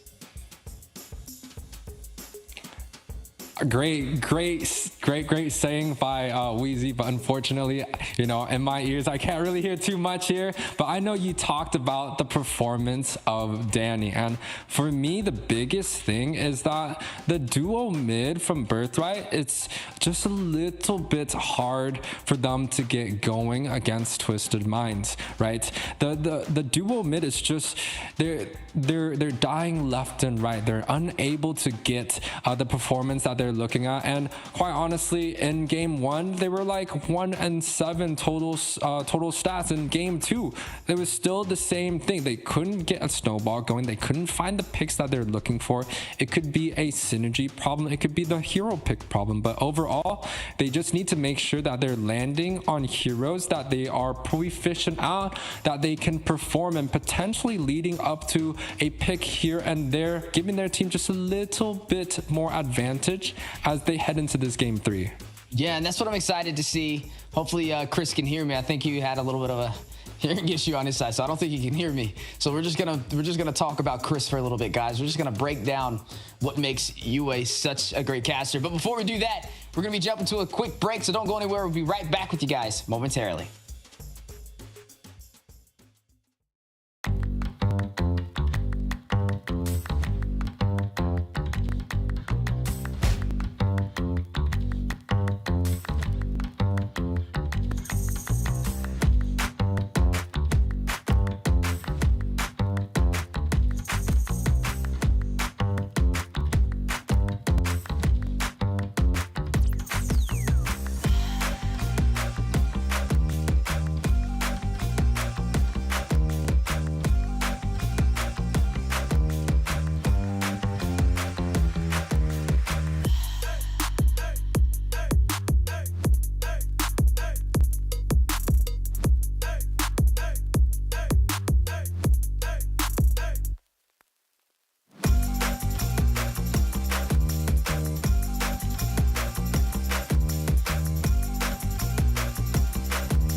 Snapdragon Pro Series is brought to you by Snapdragon Elite Gaming, Samsung Galaxy S24 Ultra, Monster Energy, and DHL. Ladies and gentlemen, we are back with the Snapdragon Pro Series. My name is Steph Weezy, joined alongside Chris, also known as Yue, and we are now inside of game number 3 of the semifinals. Twisted Minds up against Birthright. Match point in Twisted Minds' favor. I mean, a tough day ahead for the ones that are taking the L's here. Birthright already down 0-2, trying to find their way to get maybe potentially a game 4 and a game 5. But this is going to be the moment that they are, looking to go up ahead. And packets banned out. We talked about it pretty much outside. How are they going to have to deal with the draft coming out from Twisted Minds? And banning out the Valentina, I think, is a great start for the side of Birthrights here. I was going to ask you, I was going to say, oh, there goes the Valentina ban. How do you feel about it, right? We talked about Valentina, 100% win rate over there for Cuffin. Had it in both games, was able to perform, not only had it in both games, but it was prioritized first in the draft. Twisted Minds, again, has second in the draft up against Birthright, who's still first pick all 3 games, and it hasn't really been working out in their favor. Arlott still on the table, could be picked up by Twisted Minds, similar to game number 1. They can flex it into that roam position, ban out that Minotaur, ban out that Tigreal, try and force some of the roaming challenges for the side of Birthrights to have to deal with. Chip has been taken off the board. You got to see a little bit of the showcasing from Chip with Flux Esports up against the Prestige in the first series of today, and how well it can dominate. I'm not going to be surprised if the Roger gets taken out here, right? Birthright, potentially, probably going to lean towards the Fredrin. And I think for the side of Twisted Minds, maybe they go for the Flex. It could be the Arlott Flex. It could also be the Edith Flex, right? And if they don't pick up the Fredrin for the side of Birthright, I think Twisted Minds is going to be taking that. The Roger goes through Fredrin here, left side. That's what I predict here. But it's going to be quite hard for Birthrights here to find an edge on the draft, because it just seems like Twisted Minds has so many different edges, so many different dimensions that Birthright just can't cover here. Yeah, and speaking of dimensions, Fredrin now going to be stepping into Lanadon again, similar to game number 2. Birthrights picked this up first on the draft. We kind of said it was a safety pickup, and it did work. I don't think it's been a problem at all with Alejandro in the jungle position. I think he's been doing a great job. I think it really just boils down to the roam and the mage combination that's been a little bit of the downfall for the side of Birthrights. But like we said, a couple picks on the table. The Moskov is going to be picked up again for the side of Twisted Minds, maybe even paired up with something like Faramis if they really want to kind of pair both of them together. They will have to worry about the Cloud, though, so maybe the Faramis doesn't come out this early. But, they're going to pick up the Minotaur and a Lu Yi combination. My goodness, Yue! Twisted Minds trying to crack the code. When we saw Cuffin's hero picks, right? Louis was there, right underneath the Odette. And it just might be that Louis is one of his best heroes, but it gets banned out so much, right? But this time around, Cuffin gets to perform on this Louis. And the early Minotaur pick is something that we don't see often anymore, but it's a strong pick, but something we definitely have not seen here. Yeah, I feel like the Navaria kind of replaced this Xavier pickup. We haven't seen that in so long, but hey, we got to see a Lolita in the Snapdragon Pro Series as well, starting to kind of repeat inside of the professional scene again. There goes that Tig pickup. A lot of crowd control for the side of Birthrights. All 3 of those heroes have great crowd control. On the side of Twisted Minds, similar story, even a little bit better. The challenge here for Birthrights with this Tig is you are rushing into a Lu Yi and a Minoan Fury. That is going to be very hard to be able to pull off, and it's definitely going to take a great hand to be able to do so. Terizla still on the table as well. I think it would be a strong pickup, but I think they may go in for the Moskov, just go ahead and solidify their gold laner before the second phase of the draft. Yeah, I have a friend out there that always tells me when it comes down to the Tigreal and the Minotaur matchup, it just depends on who's able to set first. If the Tig gets the implosion off, he's going to be able to, stun both the Louis and the Minotaur and maybe get them out of position. But you know, the Xavier here gets picked up. I think it's a late game hero once again. It takes some time to scale, and if he doesn't have the time to scale into kind of the mid and the late game where he grabs up something like an enchanted talisman into the lightning trench him, he's not going to have the cooldowns available to spam his spells, and with no cooldowns, there's not going to be enough damage to deal with Twisted Minds. Yeah, we're gonna have to see how it kind of plays out over there with this Xavier pickup. A mage who we don't really see that often anymore inside of the professional scene. Honestly, like I said, I feel like the Navaria kind of replaced it with that sniper capability. Now, the Lu Yi is definitely something that Birthrights will have to watch out for. You know, we've seen Twisted Minds dominate in the early game in both matches, and with the composition they have so far, it's completely early game oriented. They have the Lu Yi, they have the Minotaur, they have a Barats. All three of these heroes can be very aggressive in the first 5 minutes of the match, and they're going to have to be careful, but they do have a couple of insurance in their favor, such as that Fredrin alongside this Tigro. I would say maybe the Mystic Field over there by Xavier could be a possible plan to slow down the side of Twisted Minds, but it's just going to be interesting to see how this kind of plays out. Notice they didn't pick up the Moskov, and it does get banned off the table for the side of Twisted Minds. So for game number 3, we are not going to be seeing Sano on his signature pickup for this series. Yeah, I mean, lots of marksmen gets banned out. Potentially the carry might also gets taken out here. I think the carry is actually a solid choice for both of these teams, right? The carry is going to be good against the Brats and the Minotaur, and quite honestly, with the Purify, he's going to be good against the Fredrin and the Tirgil, so potentially high pick priority. Other picks that we've kind of seen in the SPS series, it could be something like the Rithel or the Clint that has been shown to have a little bit of success here. But I know what I'm scared of, again, Birthrights here. How are they going to set up the early game for the Xavier to be able to get into that mid and late game? That's going to be the most important thing for me to Birthright's success here in game 3.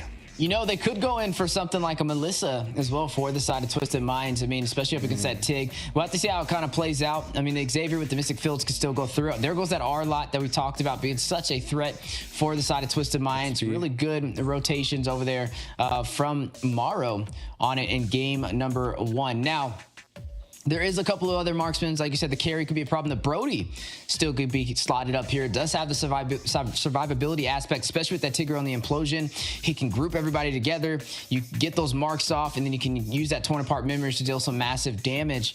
Could be a game plan for the side of Birthrights. But without the Moskov on Twisted Minds, Sano will not have as much mobility, that global presence, to be able to rotate from the top to the bot side at a moment's notice, to be able to take these turrets like we've seen in game number 1 and 2. And maybe that's something that Birthright can capitalize on. Yeah, so maybe something like a Terizla to provide a little bit more early game, and the carry. The carry gets picked up. I like this, right? This adds that presence, but can they use it to their advantage? Can the implosion connect with the speedy light wheels early on enough for them to get the advantage? That's going to be the question, right? Alejandro here does pick up the X-Borg, and now Birthrights has set up for a very heavy frontline tank shredder. Doesn't matter who the implosion catches. They have the ability to shred down. Doesn't matter if it's Barats or the Minotaur or the R-Lot. They have the ability to do so. Twisted Minds here looking for the response. I like something like an early game. Rithel could be a choice, and they pick up the Bruno, which hasn't found the success yet in this tournament. I was going to say, let's just go ahead and go crazy and just throw the Lunox in the gold lane like old times. Yeah, that kind of plays out. I miss those days. But nonetheless, the drafts have been finalized for both sides, Twisted Minds and Birthright, as we are going to be getting ready to jump into a game number 3. Currently match point, Twisted Minds with an advantage to be able to close this out with a sweep and earn their ticket into the grand finals. Birthright yet to find the answers they've been looking for, but maybe game number 3 will be the start of it. Yeah, I mean, there's definitely a lot of hope with the implosion connecting with the carry, right? I like that a lot more. I think the X-Sport provides a lot of value when it comes down to that mid and late game. And quite honestly, I don't think Birthright's early game is that great though, right? On the other hand here, you're talking about a Xavier, a carry, a X-Borg. All 3 of these heroes require 2 to 3 items for them to get onto that scale mark where they can perform greatly, right? And if they're able to do so, then yes, they're going to be able to take it. But if they're unable to do so, I don't know what's there for Birthrights. And ladies and gentlemen, we are jumping into game number 3 of the semifinals for the Snapdragon Pro Series. Twisted Minds up against Birthright. Match point for Twisted Minds. Yeah, Twisted Minds here. I think their draft is just a little bit more well-rounded, right? Bruno, Louis does well early, and Danny here. Ooh, big knock-up too. You're going to see Danny fall first blood. We'll be going over to Cuffin. The mid-lane menace still finding the opportunity. Why is this happening, right? Why is Danny falling so early on in every single one of these games? The Navaria game, he gets first picked. He gets picked off at the first time, first opportunity, right? Same thing with game 1. He just didn't have a good time. And this time around, again, the same story. It seems like Birthrights just have not figured out their mid and their roam synergies. Yeah, need to be careful. You definitely don't want to fall this early on the Xavier. You need to deal some massive damage toward that late game. Has that dawning light to be able to kind of deal some damage across the map at a moment's notice. But speaking of damage, 2v1 situation, Mike Sama hit with a lot of slow, hit with a lot of damage from the side of Birthright. Immobilized as well. One chance, one opportunity to be able to take him down. Mike Sama will fall. Alejandro gets the kill. Use the Appraiser's Wrath as well. But now airborne knockup on Amaro, another kill for Birthright. Mark will be the one to find Morrow. Yeah, I mean, Birthright's come out ahead 2-0. Now looking for the third one here. Zona getting taken off the board as well. That sets Birthright up for their very first gold advantage, right? They're looking for the next objective. They get 3 kills here. I think that spells success if there's anything there. Oh, and a dawning light onto Mike Sama, on the Cuffin. Look at the turtle. Alejandro wasting no time to be able to take this objective. Diversion play, though. Alejandro able to get the retribution just in time. Almost a steal from Twisted Minds. Now, did you just see Morrow's patience? He's with the Minotaur, right? He knows he can't really, get the retribution off. So he just stands there and just stares at Alejandro while he's just trying to get the objective. I think it's a great start for Birthright, if not the best start, and they're looking for a little more. Cuffin dealing a lot of damage on Alejandro as he tried to push him away. Danny will find Alejandro. Or Cuffin will find Alejandro in the mid lane. Danny not able to stop him, not able to get him back to safety. That is going to now be 2-3 on the scoreboard. Birthright still leading in kills. Still leading, but a huge mistake, I want to say momentum shift, right? You got Alejandro here, 1-0 and 2, highest impact player on the side of Birthright, and he goes in under the tower against Cuffin, potentially the MVP of Twisted Minds for this series, and he falls and gets taken off the board. That's a huge momentum shift that Birthright, it's absolutely preventable. Yeah, definitely preventable, and we'll have to see how this kind of plays out. Will it affect them as we get closer to that mid game? Do these mistakes cost them this series? As you are seeing a 2v2 on the bot side. Haasclaws did get picked up by Sano, so he's definitely playing in toward the survivability. Yeah, and a small hesitation from Mark here, as he kind of should. He hasn't been playing that well, but I felt like there was a moment of opportunity there for them to be potentially shut down Morrow. And, Carry, as much as he doesn't do that much damage early on, if it's a single target paired with the speedy light wheels and a good setup by Mark, it's going to be a long time before the enemies can wake up from the implosion, the 1-2 set combos. So a little bit of, I felt like, hesitation coming out from the Tig, but the turtle is coming up in a few seconds. Seems like the members of Birthrights are just lagging behind a little bit. Yeah, and the first turtle did go over to Birthright on the aggressive play that failed in Twisted Mind's favor. Birthright may be able to get another turtle on this battle. 3v4 numbers. Big massive crowd control. Mikazuya is going to find Hoda. Alejandro gets a turtle for Birthright. You are going to see another kill. That is going to be Morrow, the one to fall. Mikazuya will get that kill. Cuffin hit the Bruiser's Wrap, but now the response back. A double kill. Cuffin will fall. Danny will be the one to get the triple as he finds Mike as well. A turnaround in the making. You're going to go ahead and see Sano pick up a kill, though. And we'll find Chung Myung on the 1v1 off screen. Yeah, no, this is huge for the side of Birthright here. Talked about the matchup between the Tigre and the Minotaur. If the Tig gets the set first, right, and he's able to do so, that was a 3-man implosion led with the last Insanity. And then you got Danny with the sniper from the backside hitting all 3 units, shredding down any of the frontline presence that Twisted Minds have. Now Birthright has the edge in terms of the momentum. They have late game heroes that are doing late game damage. Only 5 minutes in here, Wheezy. Yeah, only 5 minutes in, and Birthright's off to a great start. 2 turtles, 7 kills ahead to the 3 that Twisted Minds was able to claim. Highest kills on the board will be Danny, 4, 1, and 2 on this Xavier, and only has a cooldown build. He has the enchanted talismans and the magic shoes. But speaking of damage, the battle in the mid-river, the mobilization, Hoda will fall. Alejandro gets the kill. The Minoan Fury not able to stop Birthright's push. Trying to get another kill, trying to find the opportunity. Fire missiles too much to handle. Mikazuya is going to be the one to find the second kill on the Twisted Minds as down goes Morrow. Yeah, no, this is a breath of fresh air. Birthright's here with the momentum. 3K gold lead, 9-3 overall here. Looking to push even more of a lead. Trying to get the bot side tower 6 minutes in, and this is going to lead to the next objective here. Birthrights definitely have the snowball going for them, but it's up to them to see if they can continue this, right? Twisted Minds already have the first 2 games. They are kind of okay with sitting back, allowing Birthrights to get some of these objectives, but can they make these objectives and transfer them into maybe some tower pushing and maybe potentially some winning team fights? Yeah, and speaking of teams, right now Birthright with the advantage. Now going to push into the jungle of Twisted Minds onto the purple buff for the invasion, denying the economy. Mikazuya is going to find Cuffin, shuts him down. Cuffin's second death of the game. Not off to a great start for the side of Twisted Minds. A huge lead at the 5,000 gold mark for the side of Birthright. Yeah, and you know, even with the first death of Danny, it seems like he's kind of found his groove with the Xavier. This is a pick that we don't see that traditional Mark. Ooh, the conceal play.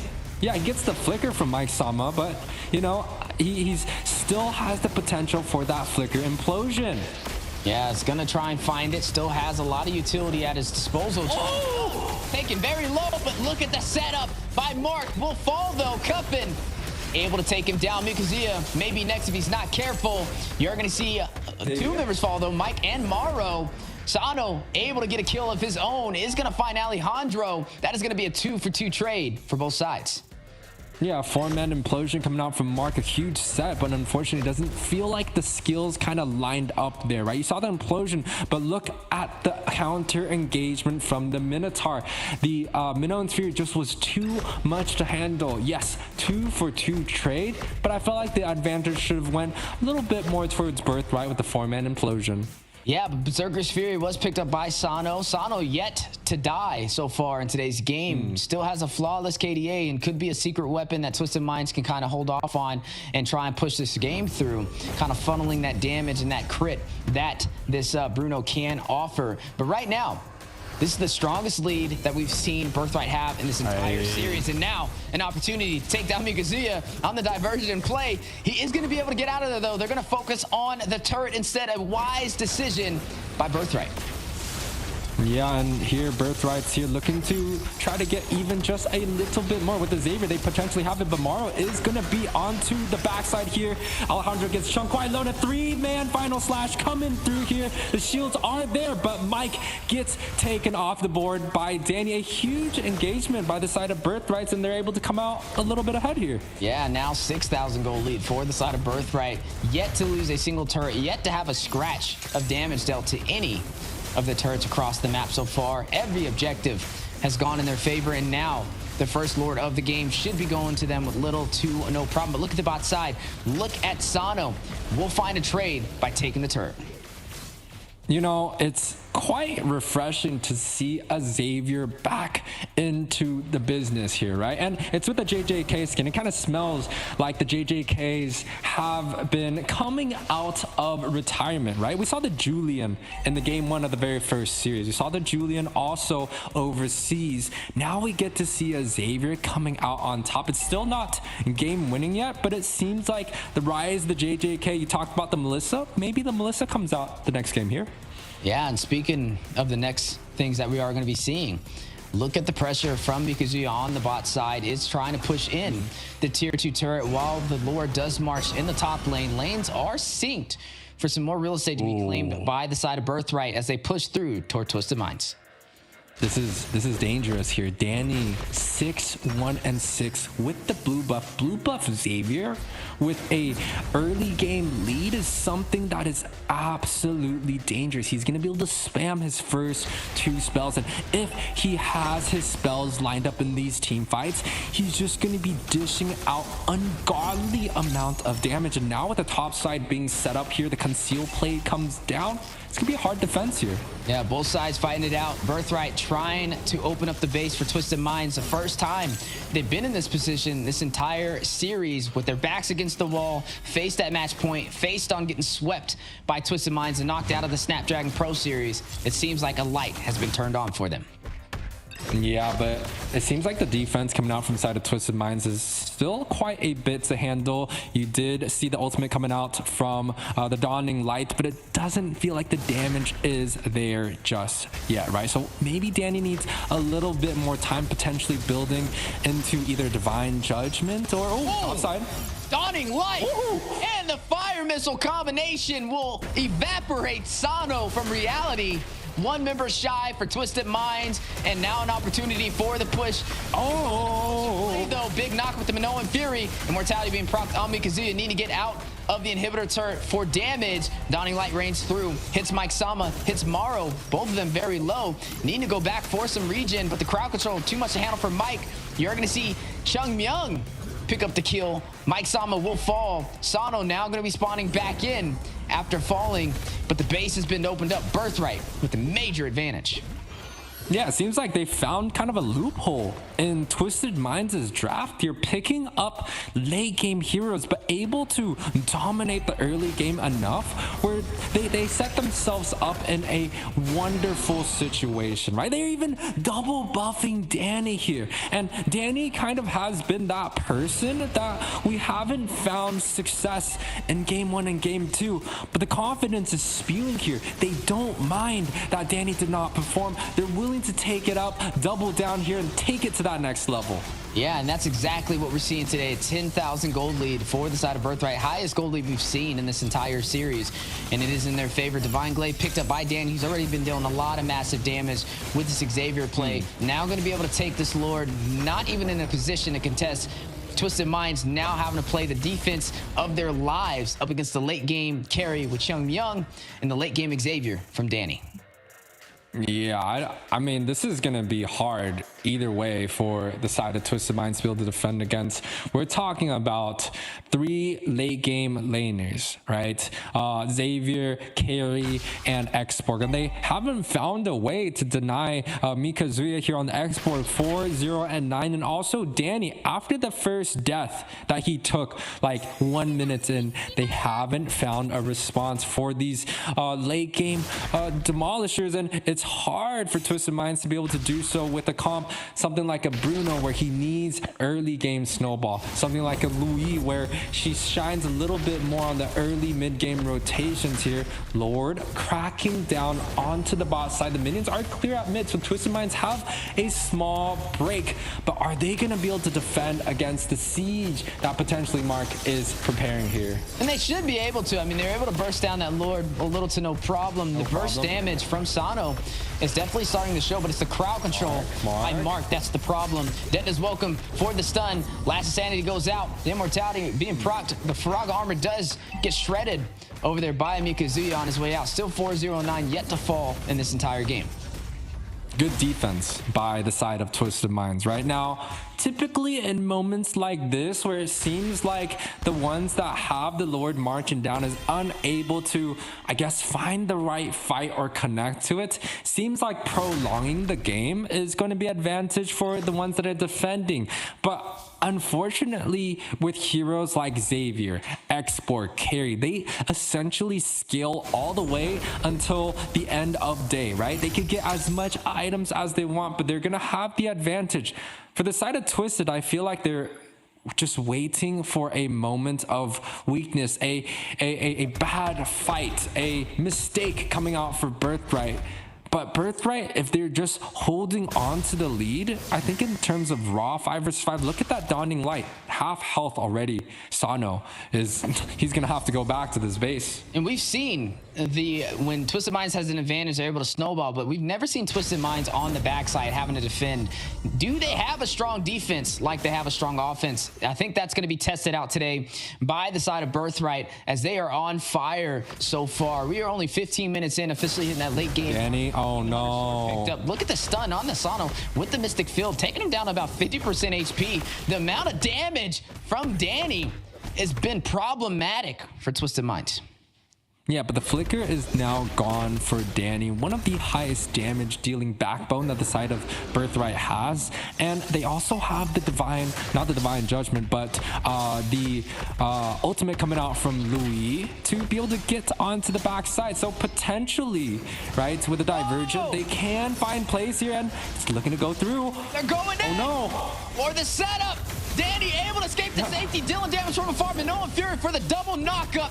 Will connect to some members of Birthright, but not all. Not going to affect them in the slightest. Chung Mung will find Mike Sama. Mikuziya Immortality has been procced, but Twisted Minds trying to get back to safety. Was their aggression costly? Airborne knockup on Tomorrow. Hit with too much crowd control, and Chung Myung will find another kill. 2 members down for the side of Twisted Minds. A Dawning Light barely skating by Cuffin as he's able to make it back to the base, and Birthright will win the trade.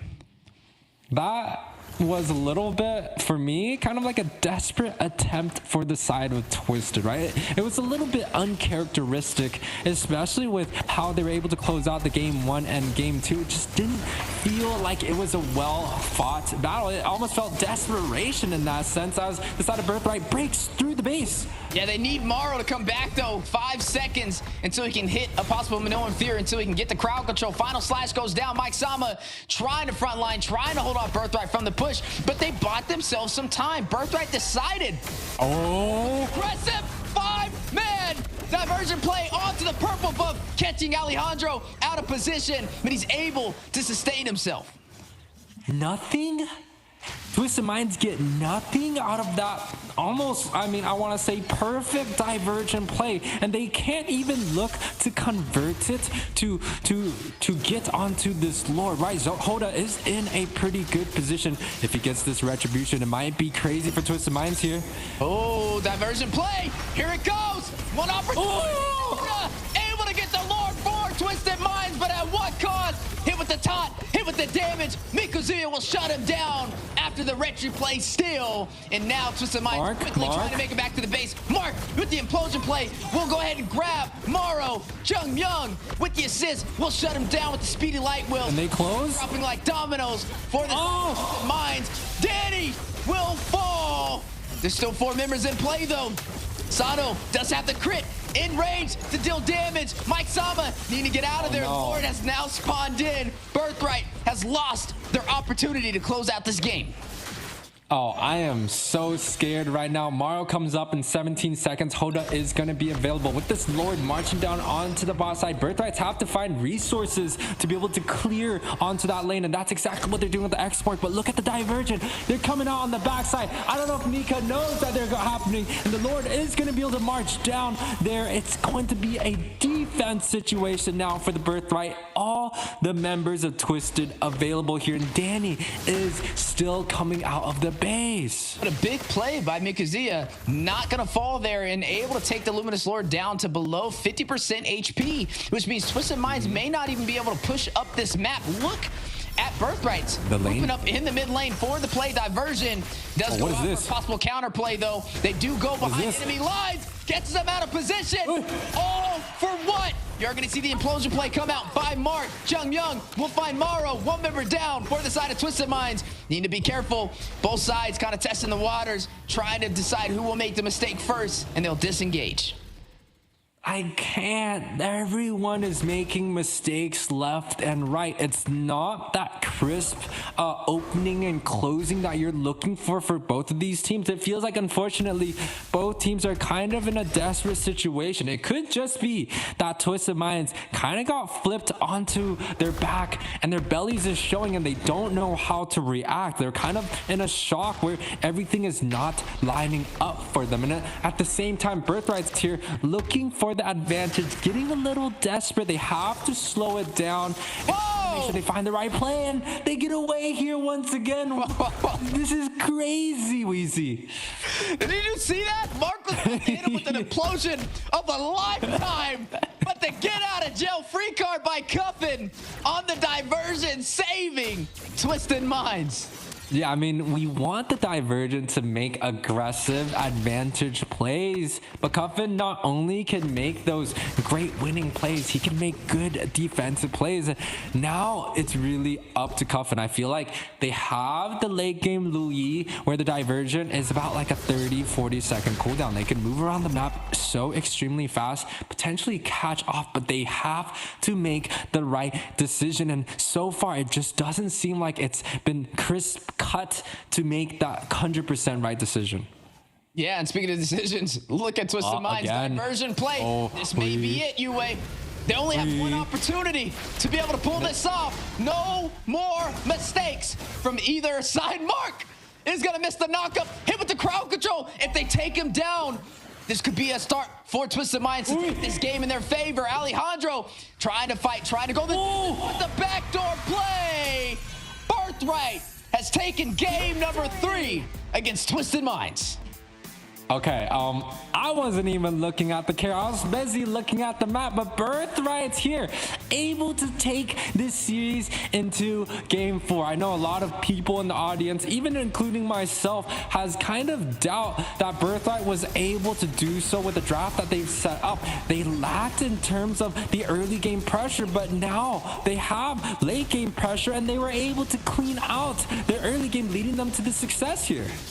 I don't know what Birthright did on our slight break, but keep on doing it as they were able to perform and perform well up against Twisted Minds with their backs against the wall, with nothing left but a hope and a dream. Sometimes that's all you need, and Birthright able to go the distance and take us to a game number 4. Yeah, and honestly, for me, this was a hard draft to execute, right? It honestly relied on Mark's implosion set. The impact that he had was like 2-3 man implosions every single team fight, leading their team into success. That's exactly what Birthright was missing in the game 1 and game 2, and they were able to find out through so. And, you know, quite honestly, Twisted Minds, they had a great defense, and Birthright just was not giving up. They're able to close the game with the back door, and I call that a W. Game 4, baby. There's nothing better than when not only do you backdoor the team, but you backdoor the casters and the cameraman as well.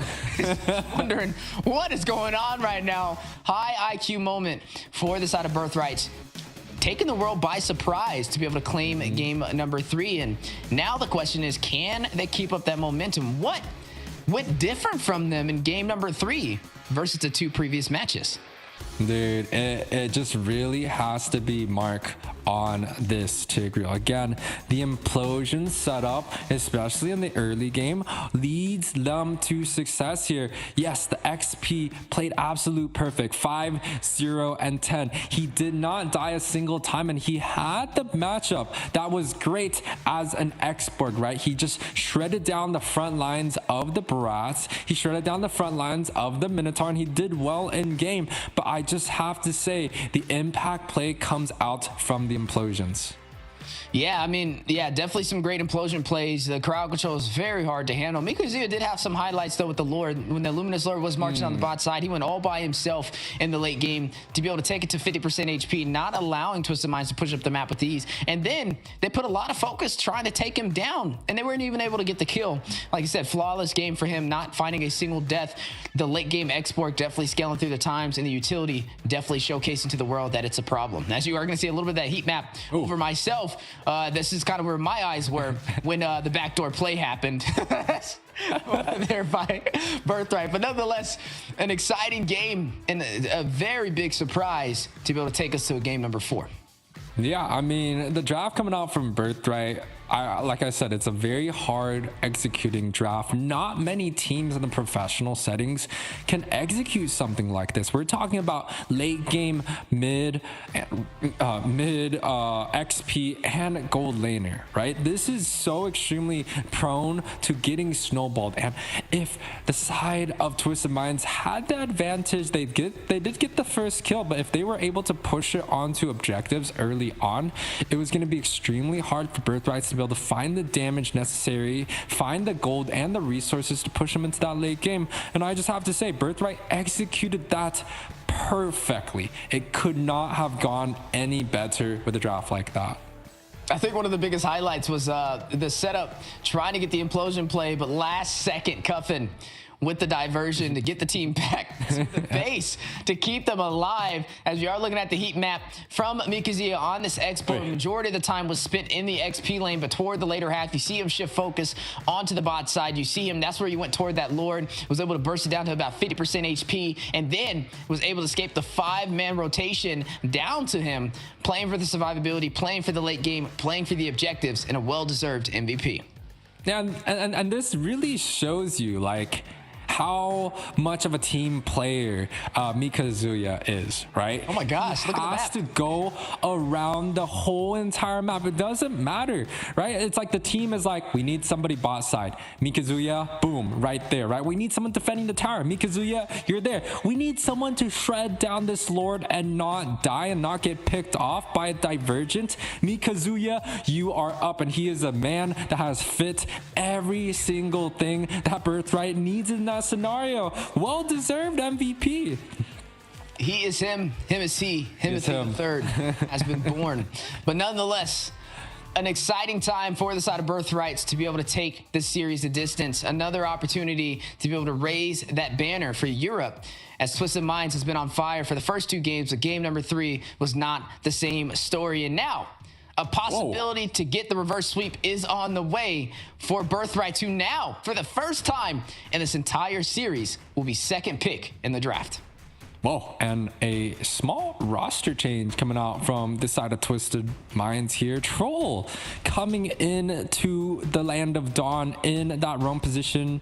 So they are going to be switching out Maro, which, you know, quite honestly, he's done a pretty good job here. But it seems like they want everyone to taste a little bit of the victory potentially. But they have to try and find out how to stop the snowball coming out from the side of Birthrights. The late game damage that they had from the Xavier, the Xborg, and also the carry is a problem, and so has the Tigreal.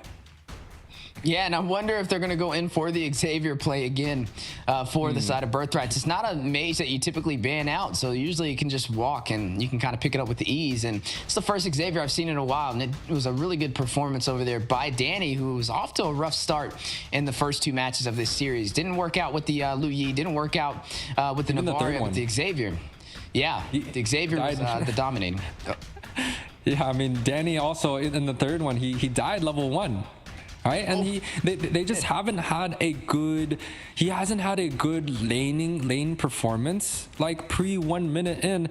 I feel like the side of Birthrights, they kind of, you know, if I'm their coach, I'd be like, hey, if the enemies can clear the lanes faster than you, let them shove, right? If the enemies are kind of just zoning you away, try and attack them, right? Try and just do damage to them and not the minions. Let them push in, because it just seems like the Twisted Minds, they have a much better strategy in terms of that very first wave coming in on mid. They've been dominating since game 1, and this is game 4 already, and the side of Birthright still are unable to do so early on.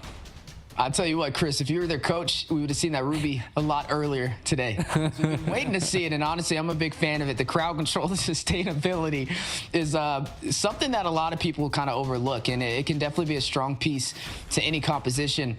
But right now, looking at compositions, a couple of those staple bands on the way, the Roger, the Lu Yi, the Chip taken off the table. On the opposing side, the Valentina, the Paquito, again, continuously being banned out today. And I'm just like, it has to be like some sort of comfort pick over there for the side of Twisted Minds. This is the first time I've seen a Paquito just, as soon as the draft starts, instantly banned out by the side of Birthright. Now, we got to look at who's still on the table, right? Moskov, still available. It was first picked by Twisted Minds. Actually, the only time they lost, they didn't have a Moskov on their side. Was it because they had the Bruno instead?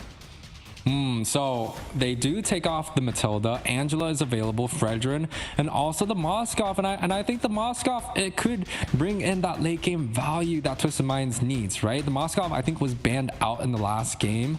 So now they need to take, I think Twisted Minds have to take the Moskov. They give up the Fredrin, they take the Moskov. The side of Birthright picks up the Fredrin themselves. Oh, no, they don't want the Moskov. They take the Fredrin for themselves. I also think this is a strong pick, right? Birthright's had success in the last game with it. Now Twisted Minds able to try and turn things around for them.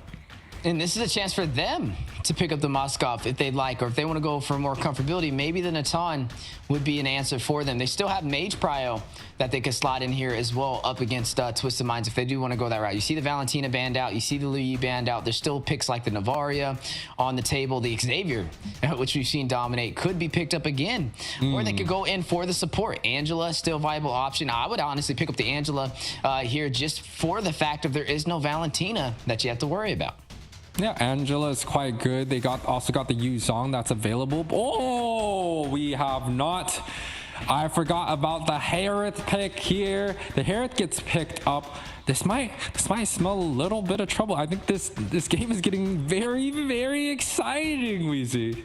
The only problem I have with this is I feel like they could have waited for the Barats. They could have picked up the Harith and picked up a support, because now you can give the Angela over to two Twisted Minds. They can still pick up a Moskov, and I would say the Moskov up against the Harith. Yeah, the Harith will dominate in the early phase up against the Moskov, but the later that game goes, I mean, the Moskov has mobility to be able to traverse across the map at a moment's notice, and that's where the Moskov really shines. And I don't really think he's going to be too worried about the Harith as long as he plays a little bit safe. But speaking of playing safe, playing from afar, Artillery Mage slotted for the side of Twisted Minds. Farza has been locked in.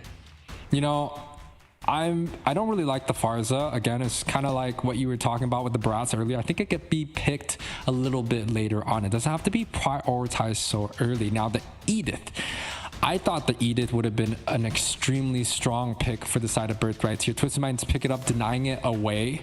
Because, you know, quite honestly, an Edith Angela has been a huge combination at mid, can dominate that, but they pick up the Minotaur instead. This is just as good as the Edith combination. I feel like Birthright has a strong draft here. They can also pick up the Angela if they're looking for that at the mid. So Twisted Minds, they have to keep in mind when it comes down to the next few bans, because quite honestly, I like the side of Birthright's draft much more here. Yeah, and I'm right there with you. It's definitely more favored in terms of what is currently meta. But SPS, we have been seeing the Farza start to kind of shine with the Feathered Airstrike. But the problem is the Feathered Airstrike, you're kind of a little bit more sustainable to damage when you can't move as much when you're using that Feathered Airstrike. You're kind of immobile. Yeah, you can flicker back and forth, but that's pretty much it unless you cancel it out. So that is something that could work inside of Birthright's favor, not to mention they have the Minotaur with the Minoan Fury. But I think the Farza was picked up just for the pure sake of artillery, knowing that they can do that range damage, knowing that a Barats and a Harith can't really close the distance as easily as some other marksmen and junglers can. So maybe that's something that the side of Twisted Minds can kind of go in. But I'm right there with you. Picking it up this early in the draft, definitely could have had that in the last pick, and nobody would have expected it. Right now, though, great crowd control, great frontline sustainability and damage from the side of Birthrights and for the side of Twisted Minds. And I kind of want to just add on to picking up this Farsa now locks Twisted Minds' mage pick, while there's still things like the Faramis, the Angela, the Novaria. Those are three solid picks that Birthrights now get to siphon through and see which one they really want to pick up. And now Birthrights gets to ban out all the marksman gold laners that maybe could have been slotted instead of the Farsa, right? The Moskov, the lucky pick that they've been winning and backed on over and over, now gets taken off the board. Roger is also taken off. It only just leaves the Natan available. So Twisted Minds kind of backed into a corner. They can pick up the carry, which is traditionally very solid against the Barats and the Minotaur. I wonder why the Lolita gets banned out. I would have liked the carry or even the Claude just to, shrink down that gold lane pool. But Birthrights here definitely with a solid draft overall. Yeah, and yeah, the Lolito's definitely a little questionable. I mean, there's a lot of early game pressure for the side of Twisted Minds. I feel like we're looking at okay early game pressure, not a lot of early game damage. Maybe the Harith can kind of pick up. And just as we know, it's kind of more of that stronger gold laner that a lot of heroes have a hard time dealing with. But nonetheless, we're looking at maybe the Edith being slotted into that roam position can be flexed into the XP lane. Arlott has still yet to be picked up by either side, but there it goes again. Mikazuya was able to pull it off in game number 3. Why not try it in game number 4, as they are going to now lock in the export? Whoa. Masha gets picked up here. Masha, we don't really know where the Masha and the Edith can be going. I want to say the Masha is going into the XP lane. I like Edith just a little bit more onto the roam position, but this Clint, right? This is, I think, something that Twisted Minds and a lot of these SPS team has brought up to deal with a lot of the meta picks, right? Just a strong laner doesn't need too much items to get him going, and if he's able to dominate the lane, it does transfer quite well with the range that he has in the late game. So a great pickup by the side of Twisted Minds, but just a little bit untraditional here. Yeah, and the Clint is going to lack mobility, so definitely going to have to be careful on the aggressive composition from the side of Birthright. So there goes that fair miss that you talked about for the survivability. Could be a possibility of a problem if Twisted Minds is not careful. With both sides locked in, though, this is going to be game number 4. Birthright was able to take the world by surprise, claimed game number 3 with, I would say, pretty much ease. Was able to kind of snowball through the early phase and dominate in the late. Now, I'm expecting this is the first time we've seen Twisted Minds have first pick in the draft, and maybe this is just a synergized composition that they've run, tested, and possibly going to be sneaking through with some synergized combinations between Twisted Minds and Birthright. Yeah, I mean, for me, the eyes is on the Masha. I think the Masha, it's a very, very solid pick. If you guys are watching MPL ID, I know Geek Fam has picked this up over and over and over and has a lot of success with it. I want to see how the side of Twisted Minds go with this pick. It's going to be kind of the raw element to deal with something like the Harith that now gets let through in a game where, you know, Twisted Minds looking to close out the series, and Birthright is looking to go ahead and push this to game 5. That's right, ladies and gentlemen, we are now jumping into game number 4. Twisted Minds up against Birthright. 2-2-1. Birthright trying to even up the series. Oh man, I'm a little bit worried for both of these teams here. It's like they've added a complete different dimension in terms of their draft. Lots of picks that we don't see traditionally has come out to play. Take a look at some of the emblems and the spells here. Nothing that stands out of the ordinary. They do have 2 purifies on both Chung Myung and Danny. That's going to help with the CC potential coming out from Mike. But against something like a Masha, it might be a little bit of a trouble. Yeah, no purifies for the side of Twisted Minds to go up against Mark on this Minoan Fury. They do have the flickers, though, to be able to kind of expand that distance and get out of range, and that seems to be their game plan. But speaking of game plans, already off to a good start as you see Hoda kind of rotating around, trying to get some of that farm, getting ready for this turtle. He did pick up that Fredrin. This was first picked in the draft and should be something they can lean on. But I think our eyes are going to still kind of be on Cuffin with this Farza. You know what's interesting is that the side of Twisted, they actually opted to switch out their roamer for Trolley. Now playing this Masha here, it adds a complete different element of roam that maybe Twisted Minds is looking to upset here, but this comes with a bit of a risk, right? You know, previously, I think Maro did a great job in the roam position, and now they're suddenly changing up their whole entire strategy. They're adding damage into that roam position. It could smell trouble. It's like a double-edged sword. We don't know what's going to happen yet. Yeah, Mikazuya, I'm wondering, how did he get so far behind enemy lines? A very big overextension. First blood. Cuffin will be the one to pick that up on Farza. But look at the rotation from Birthright. All of them taking the battle behind enemy lines. Has another round to be able to keep them alive, but very low. Troll is going to join the party with this Masha. Now chasing Alejandro. Not going to let him go. Hits him with the thunderclap. Able to shut him down. 2-0 trade in Twisted Minds' favor. And now a chance at the retry play.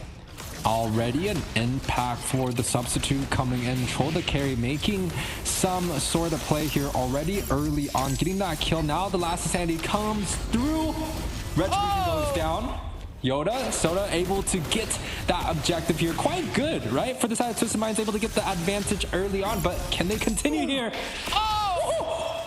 The feathered airstrike. The artillery dropping bombs as Danny will fall Cuffin, finding his second kill of the game. And the turtle did go to the side of Twisted Minds. They didn't have the retry, so it was a really risky play. It was a 50-50, but they still were able to pull it off. And, you know, we just can't get enough from Cuffin here as the cameraman goes into it. This man has been such a strong backbone for the side of Twisted Minds. They're able to, you know, rely on Cuffin's ability to land spells, and he's able to do so with the Feather Airstrike, with the Louise, and also the Valentina. He just one size fits all, does well in every scenario, and they're able to do so. But the top side here, Mark? Yeah, Minoan Fury for the knockup. Hitting Sano, putting him on a trampoline. And it looks like Danny will be the one to follow through for the kill, but now the response play by Twisted Minds. You're going to see Hoda respond back, takes down Chung Myung on the Hera, takes down the gold laner for Birthrights, and overall, a gold laner for a gold laner is an even trade, but they're going to get a little bit more as Cuffin will find Danny. Yeah, I mean, this, you know, Birthright was able to get a decent gank onto the top side on Sano, but now gets completely turned around by the side of Twisted, right? They're able to take the advantage now to a 5-kill lead, 1.3k up here. You know, the side of Twisted Minds, they're quite happy with some of these trades, and unfortunately, I feel like Birthrights, they have to find a way to get back into this game, right? The gold lead is still close, but in terms of the kills and in terms of these small skirmishes, they're not finding the advantage that they're definitely looking for. Yeah, looking for the advantage, and Twisted Minds has found it 5-1 up against Birthright top side. You're going to look at Sano, very low, needs to go back for some HP. Turtle aggro has been pulled by Hoda, but Birthright in position for the contest. Look at Cuffin, dealing damage, Feather Airstrike dropping down, big knockup, airborne. Mark will fall. One member shy for the side of Birthright. Numbers in Twisted Minds' favor. Oh, pick up the second turtle of the game. Hoda with the quick retribution play. And now Birthrights needs to get back to safety in the mid lane. But Primal Wrath by Mike Sama doing a lot of damage. Troll the carry with the Thunderclap on to Chung Myung. Forces out the Netherrealm and the Zaman Force and the counter play. And down goes Mike Sama and Troll the carry in response. Birthright finding 2 kills. Yeah, so mistakes coming out from both sides, right? Twisted Minds able to grab that turtle on the top side, but they end up throwing 2 kills down the mid, a little bit of an overextension. On the other hand, though, Sano able to be that consistent guy, does pick up the tower on the bot side, but we did see a little bit of a sneak peek in that gold lane position. It seems like the Harith has quite the advantage there. Yeah, 1,500 gold for the side of Twisted Minds. 2 turtles in, has the experience boost to lean in on. 3 kills for Cuffin right now on this Farza. He's going to go ahead and deal a lot of damage on to Danny in the mid lane. I'd love to kind of see Cuffin's itemization. He has a lethal ignition, but I'm wondering if he's going for CDR to be able to proc that Feather Airstrike as early as possible. Yeah, I mean, if he goes to CDR build, you're looking probably at something like an Enchanted Talisman into a Lightning Truncheon, or he could go for the all damage build, where it's just going to be something like a Holy Crystal, Blood Wings, Divine Glaive, something with pen and high damage. So definitely want to see, interested what Cuffin is looking to build, but a very aggressive move coming off from Birthrights, looking to potentially collapse on the top side. Yeah, looking for that opportunity. Birthright still falling behind up against Twisted Minds. You look at the turret on the bot side, has already been pushed in, so 1 turret down in Twisted Minds' favor. Birthright yet to find a single objective on the board. The pressure, the zone is the artillery from Cuffin on this Farza has been huge on these engagements. Danny, he has been able to find 2 kills, though 2 out of the 3 kills did go over to this Faramis mid laner. I still want to see the impact that Troll the carry can do with this Masha, right? Typically, he singles out a unit and forces ult and objective, but before that here, Yeah, both sides fighting it out. NetherRealm being procced. Alejandro able to get the turtle. Force objective for the side of Birthright this entire game. Troll the carry. Thunderclaps in to Mark and checks him out. He will fall. One member down for the side of Birthright, and now pushing into the mid lane to try and possibly take an objective. But Birthright right there, ready to take the fight, ready to take out these minions and not give Twisted Minds the opportunity. Yeah, I mean, Twisted Minds come out with another small victory in these small skirmishes. I thought Mark had a great Minon's Fury there, able to stop the tracks of a lot of Twisted Minds members, and paired up with, you know, the NetherRealm. There was a lot of sustain that was happening, but it seems like Birthright is still just unable to find an advantage in team fights. But when you take a look at their position, it almost seems like they have the ability to push Twisted Minds back at every case scenario.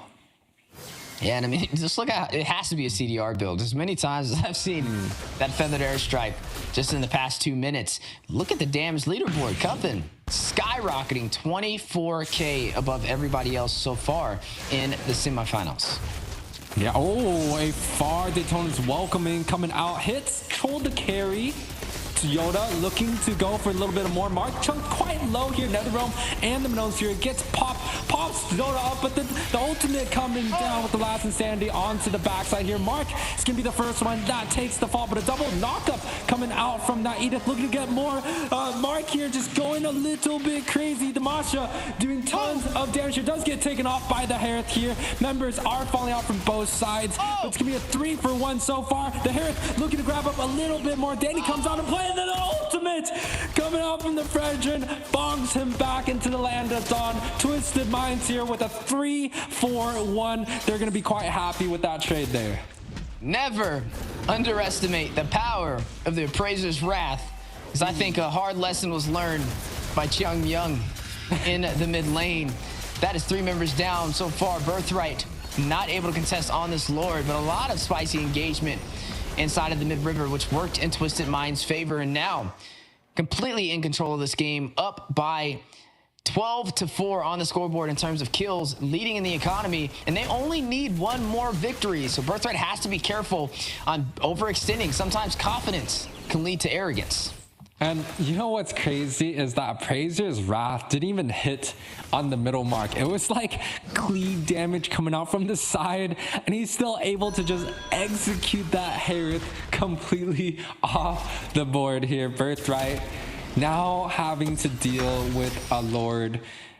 You know, it's gonna be a little bit hard, I feel, especially with the feather airstrike late game, especially with the Masha, right? It's going to be a lot of damage, a lot of dive, and a lot of range that I just don't know if NetherRealm itself can be able to deal with all that by himself. But chunking him quite low, but he's gonna get tagged here.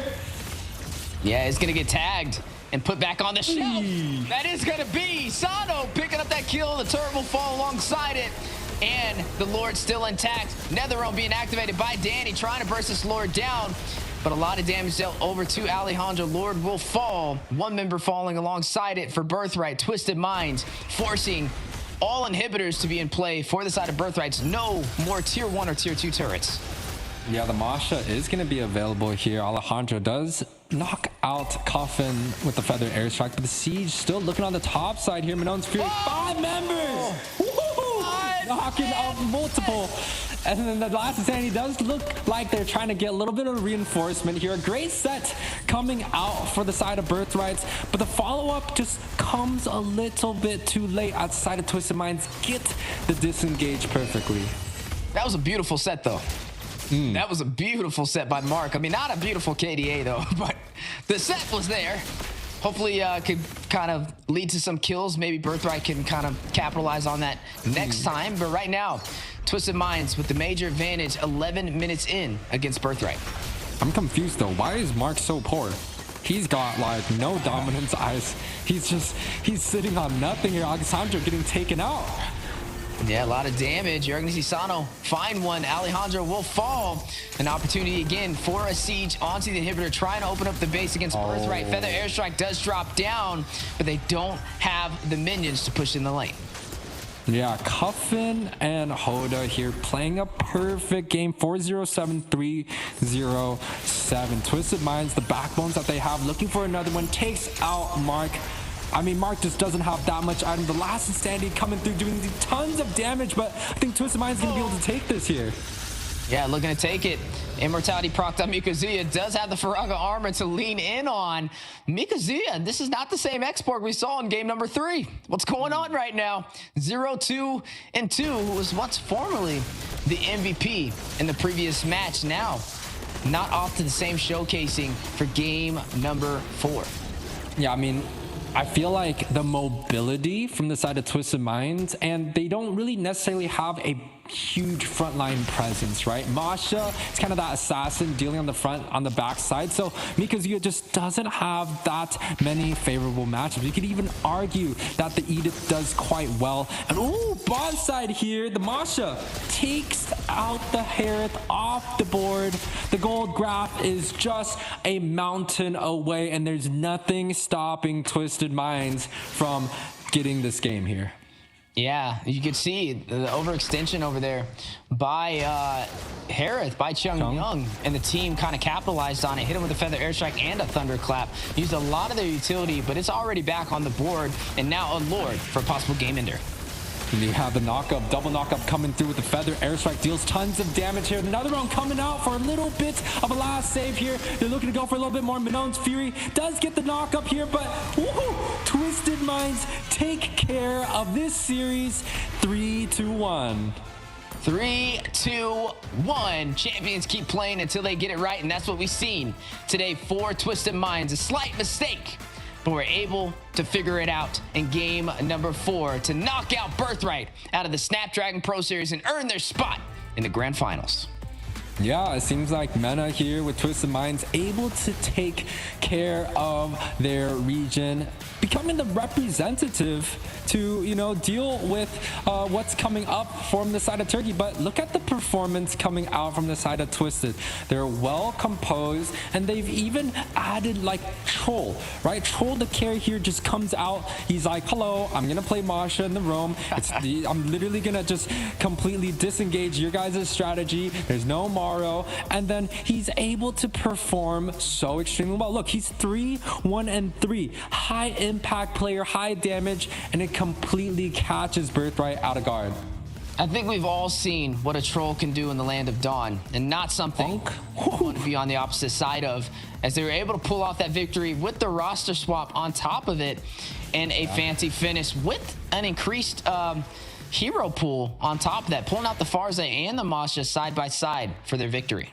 Yeah, oh my god, yeah, look at Troll, 65% team fight participation. Yoda and Cuffin, the two backbones that we've always talked about, highest damage dealt and also high impact. But Sano here peeking out with the Clint. We talk about the Clint as an early game damage dealer. He gets a small snowball and he's able to take care of that mid to late game, and especially with the range buff that he has, he's able to deal so much damage, not only to minions and heroes, but also the towers. Yeah, and just a really great performance from Twisted Minds over Birthright. A total domination. And speaking of dominating, Hoda able to earn that MVP in the jungle. We saw him with that Appraiser's Wrath gameplay, able to push through, able to dominate the scene and earn victory for Twisted Minds. Yeah, and I mean, ooh, Liz is coming back to the show. How'd you like that game? I mean, why do you guys still act surprised when I come back? But on the last game, I was screaming in game 3 when Carrie just diverted himself from the Lloyd diversion. He diverted while the attention was at the Lord and just pushed the base. That was incredible. And to you guys were discussing before the series that it feels like something's gonna happen. It's gonna go to at least a game 4. Like, Twisted Mind is trying to have a little fun. Is that what you guys think happened in the 3rd game? How did it go the other way end for Birthright?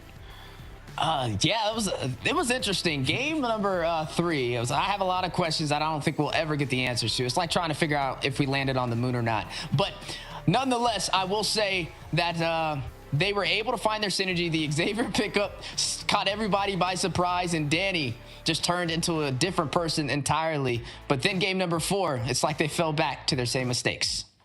Yeah, I mean, Weezy talk about if we landed on the moon. I thought the stars aligned in that moment for the side of Birthrights. Able to come out so aggressively with a comp that's, quite traditionally late game oriented.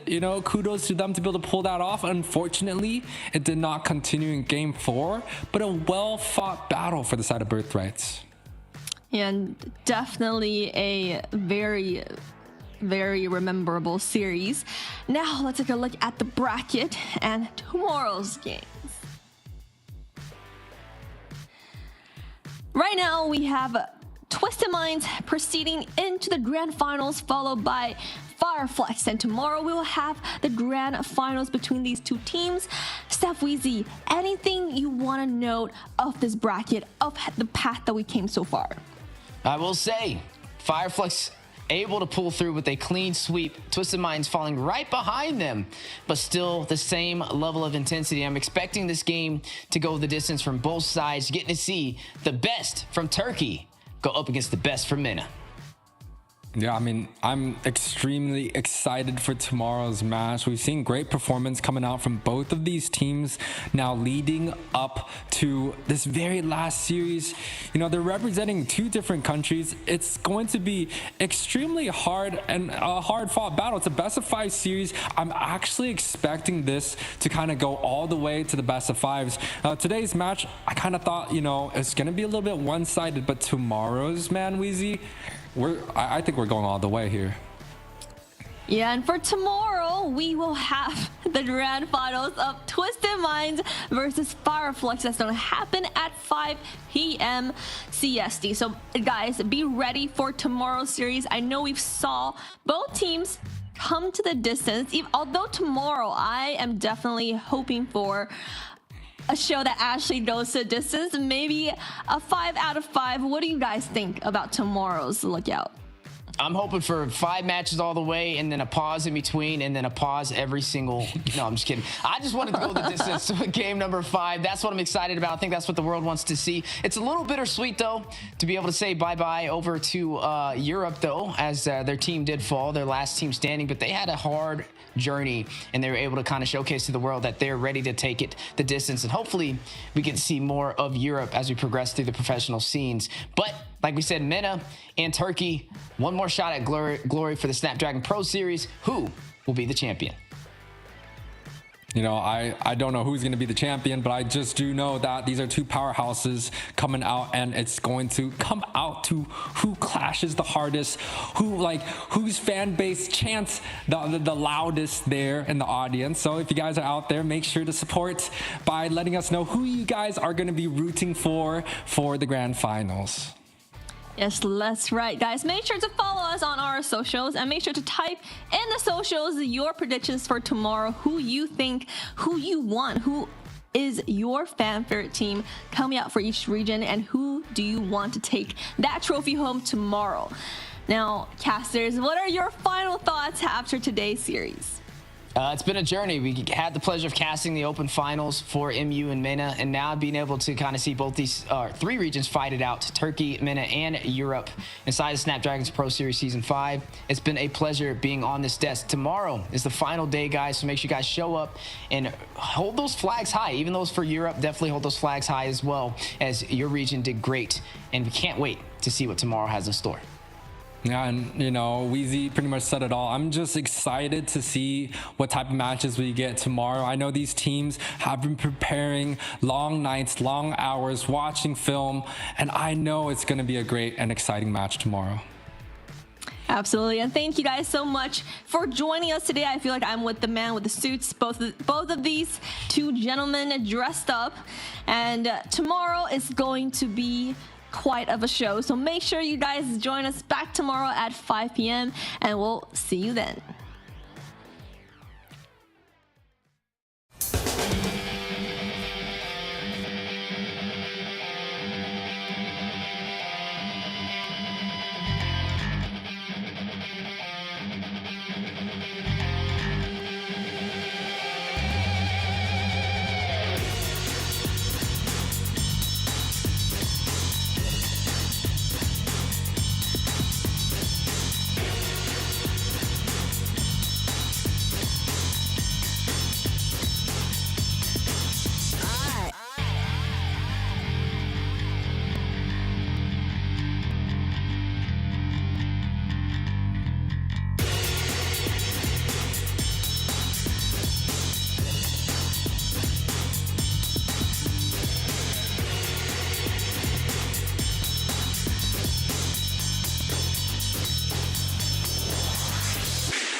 The Snapdragon Pro Series is brought to you by Snapdragon Elite Gaming, Samsung Galaxy S24 Ultra, Monster Energy, and DHL.